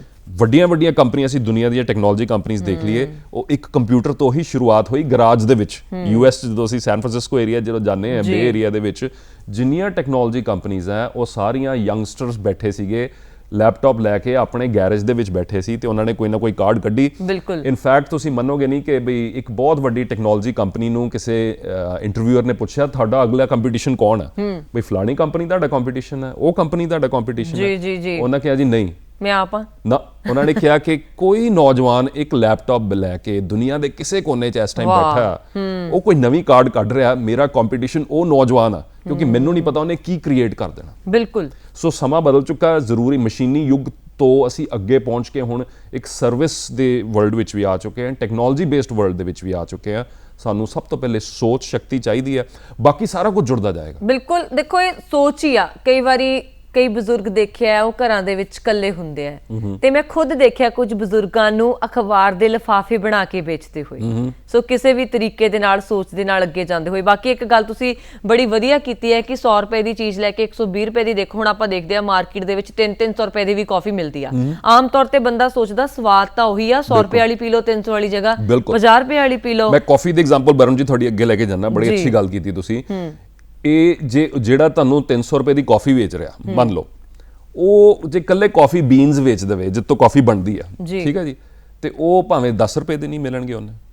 ਇੱਥੋਂ ਮੈਂ ਚਾਹੁੰਦਾ ਸਾਡੇ ਸਾਰੇ ਦਰਸ਼ਕ ਇੱਕ ਚੀਜ਼ ਨੂੰ ਸਮਝਣ ਜਿਹਨੂੰ ਵੈਲਿਊ ਐਡੀਸ਼ਨ ਕਹਿੰਦੇ ਆ ਜੀ। ਮੈਂ ਕੱਲੀ ਕਣਕ ਵੇਚਦਾ ਉਹਦਾ ਭਾਅ ਬਹੁਤ ਘੱਟ ਆ, ਹੁਣ ਮੈਂ ਆਟਾ ਵੇਚਦਾ ਉਹਦਾ ਭਾਅ ਵੱਧ ਗਿਆ, ਹੁਣ ਮੈਂ ਬ੍ਰਾਂਡਡ ਆਟਾ ਵੇਚਦਾ ਉਹਦਾ ਭਾਅ ਹੋਰ ਵੱਧ ਗਿਆ, ਹੁਣ ਮੈਂ ਆਟੇ ਦਾ ਪਾਸਤਾ ਬਣਾ ਕੇ ਵੇਚ ਰਿਹਾ। ਪਾਸਤਾ ਜਿਹੜਾ ਇਟਾਲੀਅਨ ਫੂਡ ਆ ਉਹ ਆਟੇ ਦਾ ਬਣਦਾ, ਉਹ ਇੱਕ ਸਪੈਸ਼ਲ ਵੀਟ ਡਿਊਰਮ ਵੀਟ ਜਿਹੜੀ ਹੁੰਦੀ ਹੈ ਉਹ ਕੈਟਾਗਰੀ ਆ। ਪਰ ਜੇ ਮੈਂ ਉਹਦਾ ਹੁਣ ਪਾਸਤਾ ਬਣਾ ਕੇ ਵੇਚਿਆ ਉਹਦਾ ਮੈਂ ਰੇਟ ਹੋਰ ਬਣਾ ਲਿਆ।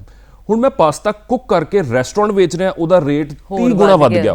ਇਹਨੂੰ ਵੈਲਿਊ ਐਡੀਸ਼ਨ ਕਹਿੰਦੇ ਆ। ਵੈਲਿਊ ਐਡੀਸ਼ਨ ਦਾ ਜਾਦੂ ਇਹ ਆ ਕਿ ਜੇ ਮੈਂ ਉਹਦੇ 'ਚ ਥੋੜੀ ਜਿਹੀ ਐਫਰਟ ਹੋਰ ਲਾਈ, ਮੈਨੂੰ ਮਾਰਕੀਟ ਤੋਂ ਉਹਨਾਂ ਨਹੀਂ ਮਿਲਣਾ ਵਾਪਸ, ਮੈਨੂੰ ਉਹਦਾ 3-4-5 ਗੁਣਾ ਵੱਧ ਮਿਲੇਗਾ। ਸੋ ਵੈਲਿਊ ਐਡੀਸ਼ਨ ਬਾਰੇ ਸੋਚੋ। ਬਿਲਕੁਲ ਠੀਕ ਹੈ। ਜਿਹੜਾ ਕੱਲਾ ਇੱਕ ਪਰਸਨ ਮੰਨ ਲਓ ਸਬਜ਼ੀ ਉਗਾ ਕੇ ਕੱਲਾ ਗਾਜਰ ਲੈ ਕੇ ਆ ਰਿਹਾ ਮਾਰਕੀਟ ਤੱਕ, ਕੀ ਉਹ ਫਰੈਸ਼ ਕੈਰਟ ਜੂਸ ਦਾ ਬ੍ਰਾਂਡ ਬਣਾ ਕੇ ਨਾਲ ਇਹ ਐਕਸਪੈਰੀਮੈਂਟ ਨਹੀਂ ਕਰ ਸਕਦਾ? ਕਈ ਲੋਕਾਂ ਨੇ ਕੀਤਾ। ਮਾਰਨਿੰਗ 6:30 ਵਜੇ ਤੁਹਾਡੇ ਘਰ ਬੈਲ ਹੋ ਕੇ ਤਾਜ਼ਾ ਜੂਸ ਉਦੋਂ ਦਾ ਪਹੁੰਚ ਜਾਂਦਾ। ਐਕਸਪੈਰੀਮੈਂਟ ਜ਼ਰੂਰ ਕਰੋ। ਬਿਲਕੁਲ, ਐਕਸਪੈਰੀਮੈਂਟ ਬਿਨਾਂ ਤੁਹਾਨੂੰ ਨਹੀਂ ਕਲੀਅਰ ਹੋਏਗਾ ਵੀ ਤੁਹਾਡੇ ਪ੍ਰੋਡਕਟ ਦੀ ਮਾਰਕੀਟ ਹੈਗੀ ਕਿ ਨਹੀਂ, ਇਹਦਾ ਬਾਇਰ ਹੈਗਾ ਕਿ ਨਹੀਂ। ਛੋਟੇ ਪੱਧਰ ਤੇ ਐਕਸਪੈਰੀਮੈਂਟ ਕਰੋ। ਵੈਲਿਊ ਐਡੀਸ਼ਨ ਸੋਚੋ। ਗਾਜਰ 20 ਰੁਪਏ ਕਿਲੋ ਆ, ਪਰ ਗਾਜਰ ਦਾ ਜੂਸ 50 60 70 ਰੁਪਏ ਦਾ, ਉਹਦੀ ਮੈਂ ਬ੍ਰਾਂਡਿੰਗ ਵਧੀਆ ਕਰਤੀ, ਉਹਦਾ ਮੈਂ ਬਈ ਲੋਕਾਂ ਨੂੰ ਦੱਸਦਾ ਵੀ ਇਹ ਬੜੀ ਸੋਹਣੀ ਬੜੀ ਵਧੀਆ ਕਿਸਮ ਦੀ ਗਾਜਰ ਹੈ। ਖੇਤਾਂ 'ਚ ਹੁਣ ਸਿਆਲ ਆ ਜਾਣੇ, ਗਾਜਰਾਂ ਲੱਗਣ ਲੱਗ ਜਾਣੀਆਂ, ਨਾਲ ਦੇ ਨਾਲ ਇੱਕ ਸਟਾਲ ਛੋਟਾ ਜਿਹਾ ਲਾ ਸਕਦੇ ਆ ਕਿ ਸਾਡੇ ਖੇਤਾਂ ਦੇ ਵਿੱਚੋਂ ਫਰੈਸ਼ ਗਾਜਰ ਦਾ ਜੂਸ ਬੜੇ ਲੋਕਾਂ ਨੇ ਲਾਏ ਵੀ ਹੋਏ ਨੇ। ਮੈਂ ਇੱਕ ਨੌਜਵਾਨ ਦਾ ਐਗਜ਼ਾਮਪਲ ਤਰਨਤਾਰਨ ਜ਼ਿਲ੍ਹੇ ਤੋਂ ਸੀ, ਉਸ ਏਰੀਆ ਤੋਂ ਸੀਗਾ, ਉਹ ਗੁੜ ਵੇਚਦਾ ਜੀ ਅਲੱਗ-ਅਲੱਗ ਤਰ੍ਹਾਂ ਦਾ। ਉਹਨੇ ਮਤਲਬ ਨਾਲ ਗੁੜ ਜਦੋਂ ਬਣਾਇਆ, ਉਹਨੇ ਅਲੱਗ-ਅਲੱਗ ਕਿਸਮ ਦਾ ਗੁੜ ਬਣਾ ਕੇ ਫਿਰ ਉਹਨੇ ਈ-ਕਾਮਰਸ ਸਾਈਟਸ ਤੇ ਪਾਤਾ ਤੁਹਾਡੇ ਜਿਹੜੇ ਜਿਨ੍ਹਾਂ ਤੋਂ ਅਕ੍ਰੋਸ ਦਾ ਕੰਟਰੀ। ਬਿਲਕੁਲ। ਹੁਣ ਕਿਉਂਕਿ ਅੰਮ੍ਰਿਤਸਰ 'ਚ ਟੂਰਿਸਟ ਬਹੁਤ ਆਂਦਾ, ਤੇ ਉਹ ਕਿਸੇ ਇੱਕ ਗਾਈਡ ਨੇ ਕਿਹਾ ਜੀ ਮੈਂ ਤੁਹਾਨੂੰ ਉੱਥੇ ਲੈ ਕੇ ਜਾਣਾ, ਉੱਥੇ ਪੰਜਾਬੀ ਫੂਡ ਬੜਾ ਵਧੀਆ, ਗੁੜ ਬਹੁਤ ਵਧੀਆ, ਉਹ ਟੇਸਟ ਕਰਾਇਆ, ਉੱਥੇ ਟੂਰਿਸਟ ਆਣੇ ਸ਼ੁਰੂ ਹੋ ਗਏ। ਉਹਦਾ ਨੈਸ਼ਨਲ ਬ੍ਰਾਂਡ ਬਣ ਚੁੱਕਿਆ ਮੁੰਡੇ ਦਾ ਉਹ ਗੁੜ ਦਾ ਜੀ। ਉਹ ਆਰਗੈਨਿਕ ਗੁੜ ਵੇਚਦਾ, ਅਲੱਗ-ਅਲੱਗ ਫਲੇਵਰਸ ਦੇ ਵਿੱਚ ਐਕਸਪੋਰਟ ਕਰਦਾ ਬਾਹਰ। ਇਦਾਂ ਸ਼ੁਰੂਆਤ ਹੁੰਦੀ ਹੈ, ਸਮਾਂ ਲੱਗਦਾ। ਨੌਕਰੀ ਵੀ ਅੱਜ ਤੁਸੀਂ ਲੈਂਦੇ ਹੋ, ਉਹ 'ਚ ਵੀ ਸੈਟਲ ਹੋਣ ਲਈ ਟਾਈਮ ਲੱਗੇਗਾ। ਤੁਸੀਂ ਬਾਹਰ ਜਾਂਦੇ ਹੋ, ਉਹਦੇ 'ਚ ਵੀ ਸੈਟਲ ਹੋਣ ਲਈ ਟਾਈਮ ਲੱਗੇਗਾ। ਤੁਸੀਂ ਆਪਣਾ ਕੰਮ ਸਟਾਰਟ ਕਰਦੇ ਹੋ, ਉਹਦੇ 'ਚ ਵੀ ਸੈਟਲ ਹੋਣ ਲਈ ਬਿਲਕੁਲ ਟਾਈਮ ਲੱਗੇਗਾ। ਇਹ ਬੜੀ ਵਧੀਆ ਗੱਲ ਕਹੀ ਹੈ ਤੁਸੀਂ। ਬਿਜ਼ਨਸ ਸ਼ੁਰੂ ਕਰਨਾ ਹੈ, ਉਹਦੇ 'ਚ ਕਾਮਯਾਬ ਹੋਣਾ ਹੈ, ਟਾਈਮ ਲੱਗੇਗਾ, ਤੇ ਨਾਲ ਦੇ ਨਾਲ ਕਿੰਨੀਆਂ ਸਾਰੀਆਂ ਸਮੱਸਿਆਵਾਂ ਵੀ ਹੋਣਗੀਆਂ। ਤੇ ਮੈਨੂੰ ਲੱਗਦਾ ਜਦੋਂ ਕੋਈ ਵੀ ਬਿਜ਼ਨਸ ਆਪਾਂ ਸ਼ੁਰੂ ਕਰਦੇ ਹਾਂ, ਸਾਨੂੰ ਦਿਮਾਗੀ ਤੌਰ ਤੇ ਤਿਆਰ ਰਹਿਣਾ ਚਾਹੀਦਾ ਕਿ ਪੰਗੇ ਤਾਂ ਪੈਣਗੇ। ਬਿਲਕੁਲ ਪੈਣਗੇ, ਬਿਲਕੁਲ ਪੈਣਗੇ, ਕਿਉਂਕਿ ਬਿਜ਼ਨਸ ਦੇ ਵਿੱਚ ਉਤਾਰ ਚੜਾਅ ਬਹੁਤ ਹੁੰਦੇ ਆ। ਹਾਲੇ ਤੁਹਾਡੇ ਕੋਲ ਕੋਈ ਬੌਸ ਨਹੀਂ ਹੈਗਾ ਜਿਹੜਾ ਤੁਸੀਂ ਦਰਵਾਜ਼ਾ ਕਿਹੜੀਆਂ ਹੁੰਦੀਆਂ ਤੇ ਨਜਾਤ ਕਿਵੇਂ ਮਿਲੇ ਉਹਨਾਂ ਤੋਂ? ਸਭ ਤੋਂ ਪਹਿਲੀ ਸਮੱਸਿਆ ਇਹ ਹੈ, ਤੁਹਾਡਾ ਕੋਈ ਬੌਸ ਨਹੀਂ ਜਿਹਦੇ ਕੋਲ ਜਾ ਕੇ ਤੁਸੀਂ ਕਹਿਣਾ ਸਰ ਮੈਂ ਕੰਮ ਪੂਰਾ ਕਰਨ ਦੀ ਕੋਸ਼ਿਸ਼ ਕੀਤੀ ਪਰ ਹੋਇਆ ਨਹੀਂ ਮੇਰੇ ਕੋਲ, ਮੇਰੀ ਮਦਦ ਕਰ ਦਿਓ। ਤੁਸੀਂ ਖੁਦ ਦੇ ਬੌਸ ਆਪ ਹੋ, ਤੇ ਤੁਹਾਨੂੰ ਪ੍ਰੋਬਲਮ ਆਈ ਹੈ, ਤੁਸੀਂ ਆਪਣੇ ਆਪ ਨੂੰ ਬਾਹਰ ਕੱਢਣਾ। ਸੋ ਇਹ ਸੋਚ ਕੇ ਚੱਲਿਓ ਕਿ ਪ੍ਰੋਬਲਮ ਸੋਲਵਰ ਤੁਸੀਂ ਹੈਗੇ ਹੋ ਕਿ ਨਹੀਂ, ਤੁਹਾਡੀ ਤਬੀਅਤ 'ਚ ਇਹ ਚੀਜ਼ ਹੈ ਕਿ ਨਹੀਂ। ਕਈ ਲੋਕ ਹਮੇਸ਼ਾ ਦੂਸਰੇ ਵੱਲ ਤੱਕਦੇ ਜਦੋਂ ਕੋਈ ਮੁਸ਼ਕਲ ਆਉਂਦੀ ਹੈ। ਬਿਲਕੁਲ। ਉਹ ਫਿਰ ਬਿਜ਼ਨਸ 'ਚ ਕਾਮਯਾਬ ਹੋਣਾ ਜਾਂ ਆਪਣੇ ਕੰਮ 'ਚ ਕਾਮਯਾਬ ਹੋਣਾ ਮੁਸ਼ਕਲ ਹੈ। ਤੁਹਾਨੂੰ ਆਪਣਾ ਰਸਤਾ ਆਪ ਲੱਭਣਾ ਪੈਣਾ, ਆਪ ਬਣਾਉਣਾ ਪੈਣਾ। ਜਿੱਥੇ ਬਣਿਆ ਨਹੀਂ ਉੱਥੇ ਤੋੜ ਭੰਨ ਕੇ ਬਣਾਉਣਾ ਪੈਣਾ। That's what it is. So problems ਅਲੱਗ-ਅਲੱਗ ਕਿਸਮ ਦੀਆਂ ਆਉਂਦੀਆਂ, ਫਲਕਚੁਏਸ਼ਨ ਹੁੰਦੀ ਹੈ। ਕਹਿੰਦੇ ਵੀ ਦੁਨੀਆ 'ਚ 2 ਨਸ਼ੇ ਸਭ ਤੋਂ ਵੱਡੇ ਨੇ, ਕਿਤੇ ਪੜ੍ਹਿਆ ਸੀ ਮੈਂ, ਇੱਕ ਸਿਗਰਟ ਦਾ ਤੇ ਦੂਸਰਾ ਸੈਲਰੀ ਦਾ, ਜਿਹੜੀ ਮਹੀਨੇ ਦੇ ਐਂਡ ਤੇ ਬੱਜੀ ਤਨਖਾਹ ਮਿਲ ਜਾਂਦੀ ਹੈ। ਇਹ ਵੀ ਨਸ਼ਾ ਹੈ। ਤੇ ਜਿਹੜੇ ਪਰਸਨ ਨੂੰ ਇਸ ਚੀਜ਼ ਦਾ ਨਸ਼ਾ ਹੋਏ ਉਹਨੂੰ ਬਿਜ਼ਨਸ 'ਚ ਪਹਿਲੇ ਬਹੁਤ ਦਿੱਕਤ ਆਏਗੀ, ਕਿਉਂਕਿ ਬਿਜ਼ਨਸ ਤੁਹਾਨੂੰ ਇੱਕ ਮਹੀਨੇ 'ਚ ਦੂਜੇ ਮਹੀਨੇ 'ਚ ਤੱਕ ਇਹ ਨਹੀਂ ਪਤਾ ਮੈਨੂੰ ਐਂਡ 'ਚ ਕਿੰਨੇ ਪੈਸੇ ਬਚਨੇ ਆ, ਮੈਂ ਤਨਖਾਹਾਂ ਬਿਜ਼ਨਸ 'ਚੋਂ ਦੇ ਸਕਾਂਗਾ ਜਾਂ ਨਹੀਂ, ਜਾਂ ਮੈਨੂੰ ਆਪਣੇ ਪੱਲਿਓਂ ਦੇਣੀਆਂ ਪੈਣਗੀਆਂ। ਜਿੱਦਾਂ ਕਈ ਵਾਰੀ ਲੋਨ ਨਹੀਂ ਜਲਦੀ ਮਿਲਦੇ ਬਿਜ਼ਨਸ ਸ਼ੁਰੂ ਕਰਨ ਲਈ ਵੀ ਇਹ ਵੀ ਦਿੱਕਤ ਹੈ। ਸ਼ੁਰੂਆਤ ਵਿੱਚ ਵੀ ਦਿੱਕਤ ਹੈ, ਬਾਅਦ 'ਚੋਂ ਕੰਟੀਨਿਊ ਕਰਦੇ। ਈਵਨ ਸਕਸੈਸਫੁਲ ਬਿਜ਼ਨੈਸਿਸ, ਕਾਮਯਾਬ ਬ੍ਰਾਂਡਸ ਵਿੱਚ ਵੀ ਪ੍ਰੋਬਲਮਸ ਆਉਂਦੀਆਂ ਨੇ। ਜਿੱਦਾਂ ਕਿ ਕਰੋਨਾ ਦੌਰ ਦੇ ਵਿੱਚ ਕਈ ਰੈਸਟੋਰੈਂਟਸ ਨੂੰ ਆਈਆਂ, ਹੋਟਲ ਇੰਡਸਟਰੀ ਨੂੰ ਆਈਆਂ, ਜਿਹੜੇ ਕਿ ਕਰੋੜਾਂ ਦਾ ਬਿਜ਼ਨਸ ਕਰ ਰਹੇ ਸੀ, ਪਰ ਆਲ ਆਫ ਅ ਸਡਨ ਬੰਦ ਹੋ ਗਏ, ਬਿਲਕੁਲ ਠੱਪ ਹੋ ਗਏ। ਸੋ ਉਹਦੇ ਲਈ ਡਾਇਨਾਮਿਕ ਸੋਚ ਚਾਹੀਦੀ ਹੈ।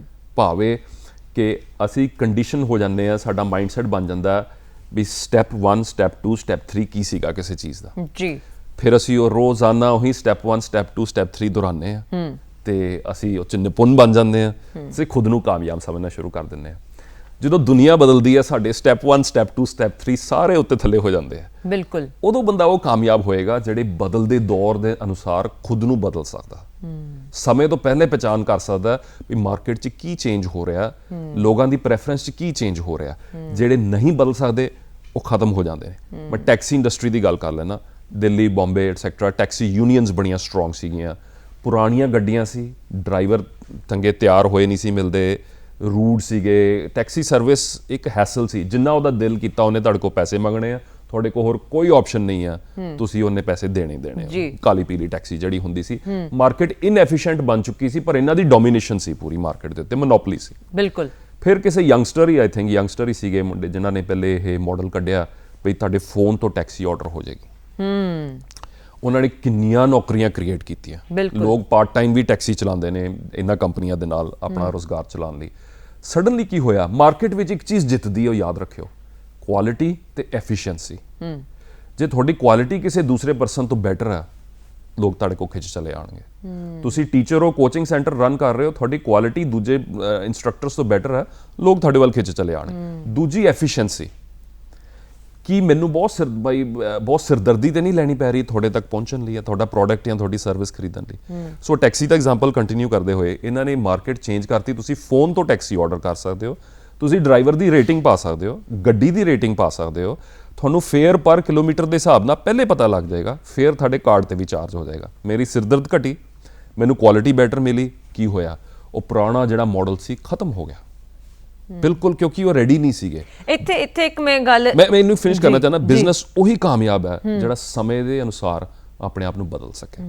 ਜਦੋਂ ਕੋਈ ਵੀ ਚੀਜ਼ ਹੁੰਦੀ ਹੈ ਨਾ, ਇੱਕਦਮ ਖਤਮ ਹੁੰਦੀ, ਨਵੀਂ ਆਉਂਦੀ ਆ, ਆਪਾਂ ਨੂੰ ਇਹ ਵੀ ਧਿਆਨ 'ਚ ਰੱਖਣਾ ਚਾਹੀਦਾ ਕੋਈ ਵੀ ਬਿਜ਼ਨਸ ਸ਼ੁਰੂ ਕਰਨ ਤੋਂ ਪਹਿਲਾਂ ਕਿ ਕੱਲ ਨੂੰ ਕੋਈ ਨਵੀਂ ਚੀਜ਼ ਆ ਕੇ ਇਹਨੂੰ ਖਤਮ ਕਰ ਸਕਦੀ ਹੈ। ਸਾਨੂੰ ਟਾਈਮ ਟੂ ਟਾਈਮ ਅਪਡੇਟ ਰਹਿਣਾ ਪਊਗਾ। ਬਿਲਕੁਲ ਰਹਿਣਾ ਪਏਗਾ। ਖੂਹ ਦੀ ਮਿੱਟੀ ਖੂਹ ਨੂੰ ਲਾਣੀ ਪਏਗੀ ਵਾਪਸ। You have to reinvest. ਇਹਦੇ ਲਈ ਵਿਜ਼ਨ ਚਾਹੀਦਾ ਹੈ, ਇਹਦੇ ਲਈ ਰਿਸਕ ਟੇਕਿੰਗ ਐਬਿਲਿਟੀ ਚਾਹੀਦੀ ਹੈ, ਇਹਦੇ ਲਈ ਕੁਝ ਸਮੇਂ ਤੋਂ ਅੱਗੇ ਸੋਚਣਾ। ਬਿਲਕੁਲ ਤੁਸੀਂ ਸਹੀ ਗੱਲ ਕੀਤੀ। ਜ਼ਿਆਦਾਤਰ ਜਿਹੜੇ ਅੱਜ ਬਿਜ਼ਨਸ ਕਾਮਯਾਬ ਬਿਜ਼ਨਸ ਰਨ ਵੀ ਕਰ ਰਹੇ ਨੇ, ਸ਼ਾਇਦ ਉਹਨਾਂ ਲਈ ਵੀ ਇਹ ਚੀਜ਼ ਕੰਮ ਆਏ। ਅਸੀਂ ਸਿਰਫ ਅੱਜ ਤੱਕ ਦੇਖਦੇ ਹਾਂ, ਅੱਜ ਤੋਂ 1-2 ਹਫ਼ਤੇ ਤੱਕ ਦੇਖਦੇ ਹਾਂ। ਅਸੀਂ ਇਹ ਨਹੀਂ ਦੇਖਦੇ ਆਉਣ ਵਾਲੇ 2-3 ਸਾਲਾਂ ਦੇ ਵਿੱਚ ਕੀ ਚੇਂਜਸ ਆ ਰਹੀਆਂ। ਤੁਸੀਂ ਕਰਿਆਨੇ ਸਟੋਰਸ ਦੀ ਗੱਲ ਕਰ ਲਓ ਜੀ, ਇਹਨਾਂ 'ਚ ਸਮਾਨ ਲੈਣ ਲਈ ਤੁਹਾਨੂੰ ਵੇਟ ਕਰਨਾ ਪੈਂਦਾ ਸੀ, ਜਗ੍ਹਾ ਸਾਫ਼ ਨਹੀਂ ਸੀ, ਇੱਕ ਬੰਦਾ ਬੈਠਾ ਹੈ ਕਾਊਂਟਰ ਤੇ, ਉਹਦੇ ਲਈ ਵੇਟ ਕਰੋ, ਠੀਕ ਹੈ ਜੀ।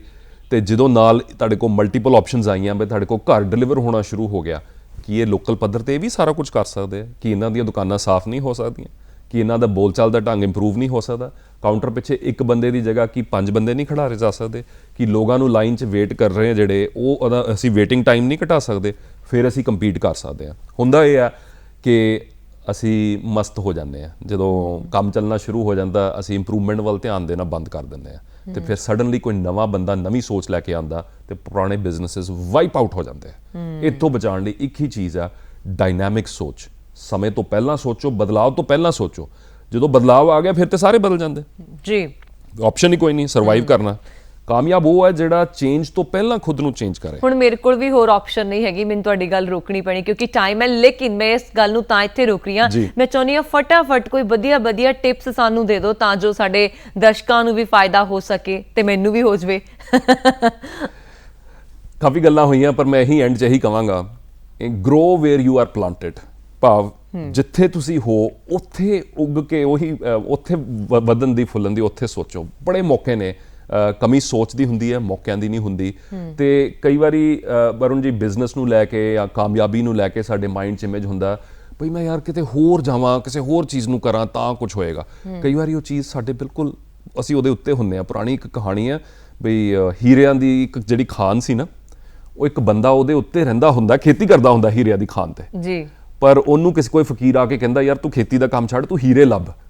ਤੇ ਉਹ ਹੀਰੇ ਲੱਭਣ ਲਈ ਆਪਣਾ ਖੇਤ ਵੇਚ ਕੇ ਉਹ ਦੂਰ ਦਰਾਡੇ ਜਾ ਕੇ ਹੀਰੇ ਲੱਭਣ ਜਾਂਦਾ, ਉਹਨੂੰ ਹੀਰੇ ਨਹੀਂ ਲੱਭਦੇ, ਅਲਟੀਮੇਟਲੀ ਉਹ ਸੁਸਾਈਡ ਕਰ ਲੈਂਦਾ, ਇੰਨਾ ਨਿਰਾਸ਼ ਹੁੰਦਾ ਜੀ। ਉਸ ਤੋਂ ਬਾਅਦ ਜਿਹੜੇ ਉਹ ਫਾਰਮ ਦੇ ਉੱਤੇ ਰਹਿੰਦਾ ਹੁੰਦਾ ਉੱਥੇ ਖੁਦਾਈ ਹੁੰਦੀ ਹੈ, ਜਿਹੜਾ ਨਵਾਂ ਬੰਦਾ ਆ ਕੇ ਖਰੀਦਦਾ ਉੱਥੇ ਖੁਦਾਈ ਕਰਾਂਦਾ, ਤੇ ਕਹਿੰਦੇ ਆ ਕਿ ਦੁਨੀਆ ਦੀ ਸਭ ਤੋਂ ਵੱਡੀ ਜਿਹੜੀ ਹੀਰਿਆਂ ਦੀ ਖਾਨ ਸੀ ਉਹਦੇ ਫਾਰਮ ਉੱਤੇ ਸੀ। ਭਾਵ ਕਹਿੰਦਾ ਹੋ ਸਕਦਾ ਤੁਸੀਂ ਵੀ ਸਾਰੇ ਸੁਣਨ ਵਾਲੇ, ਅਸੀਂ ਸਾਰੇ ਇੱਕ ਹੀਰੇ ਦੀ ਖਾਨ ਦੇ ਉੱਤੇ ਬੈਠੇ ਆ, ਪਰ ਸਾਡਾ ਧਿਆਨ ਇੱਧਰ ਉੱਧਰ ਹੈ, ਕਿਤੇ ਹੋਰ ਹੈ। ਹੋ ਸਕਦਾ ਮੌਕੇ ਸਾਡੇ ਕੋਲ ਆਲਰੇਡੀ ਹੋਣ। ਜਿੱਥੇ ਹੋ, ਜੋ ਤੁਹਾਡੇ ਕੋਲ ਰਿਸੋਰਸਿਸ ਉਪਲਬਧ ਆ, ਉੱਥੋਂ ਸ਼ੁਰੂਆਤ ਕਰੋ। ਵਾਹ, ਬਹੁਤ ਖੂਬ। ਦੇਖੋ ਹੁਣ ਇਹ ਨਾ ਹੋਵੇ ਕਿ ਮਤਲਬ ਮੈਂ ਵੀ ਜਾ ਕੇ ਖੁਦਾਈ ਸ਼ੁਰੂ ਕਰਦਾ ਕਿਤੇ ਥੱਲੇ। ਖੁਦਾਈ ਦਿਮਾਗ ਦੀ ਕਰਨੀ ਹੈ, ਆਈਡੀਆਜ਼ ਦੀ ਕਰਨੀ। ਬਿਲਕੁਲ, ਖੁਦਾਈ ਦਿਮਾਗ ਦੀ ਕਰਨੀ ਹੈ, ਆਈਡੀਆ ਹੋਣੇ ਬਹੁਤ ਜ਼ਰੂਰੀ ਹੈ ਨਾ। ਤੇ ਤੁਹਾਡੇ ਨਾਲ ਗੱਲਬਾਤ ਕਰਕੇ ਬਹੁਤ ਵਧੀਆ ਲੱਗਾ। ਤੁਸੀਂ ਪ੍ਰੋਗਰਾਮ 'ਚ ਆਏ, ਤੁਹਾਡਾ ਬਹੁਤ ਬਹੁਤ ਸ਼ੁਕਰੀਆ। ਤੇ ਪ੍ਰੋਗਰਾਮ ਗੱਲਾਂ ਤੇ ਗੀਤ ਅਸੀਂ ਇੱਥੇ ਖਤਮ ਕਰਦੇ ਹਾਂ। ਹਰ ਵਾਰ ਦੀ ਤਰ੍ਹਾਂ ਇੱਕ ਨਵਾਂ ਵਿਸ਼ਾ ਲੈ ਕੇ ਆਏ ਸੀ। ਉਮੀਦ ਹੈ ਸਾਨੂੰ ਕਿ ਪ੍ਰੋਗਰਾਮ ਤੁਸੀਂ ਪਸੰਦ ਕੀਤਾ ਹੋਏਗਾ। ਦਿਓ ਆਗਿਆ, ਸ਼ੁਕਰੀਆ।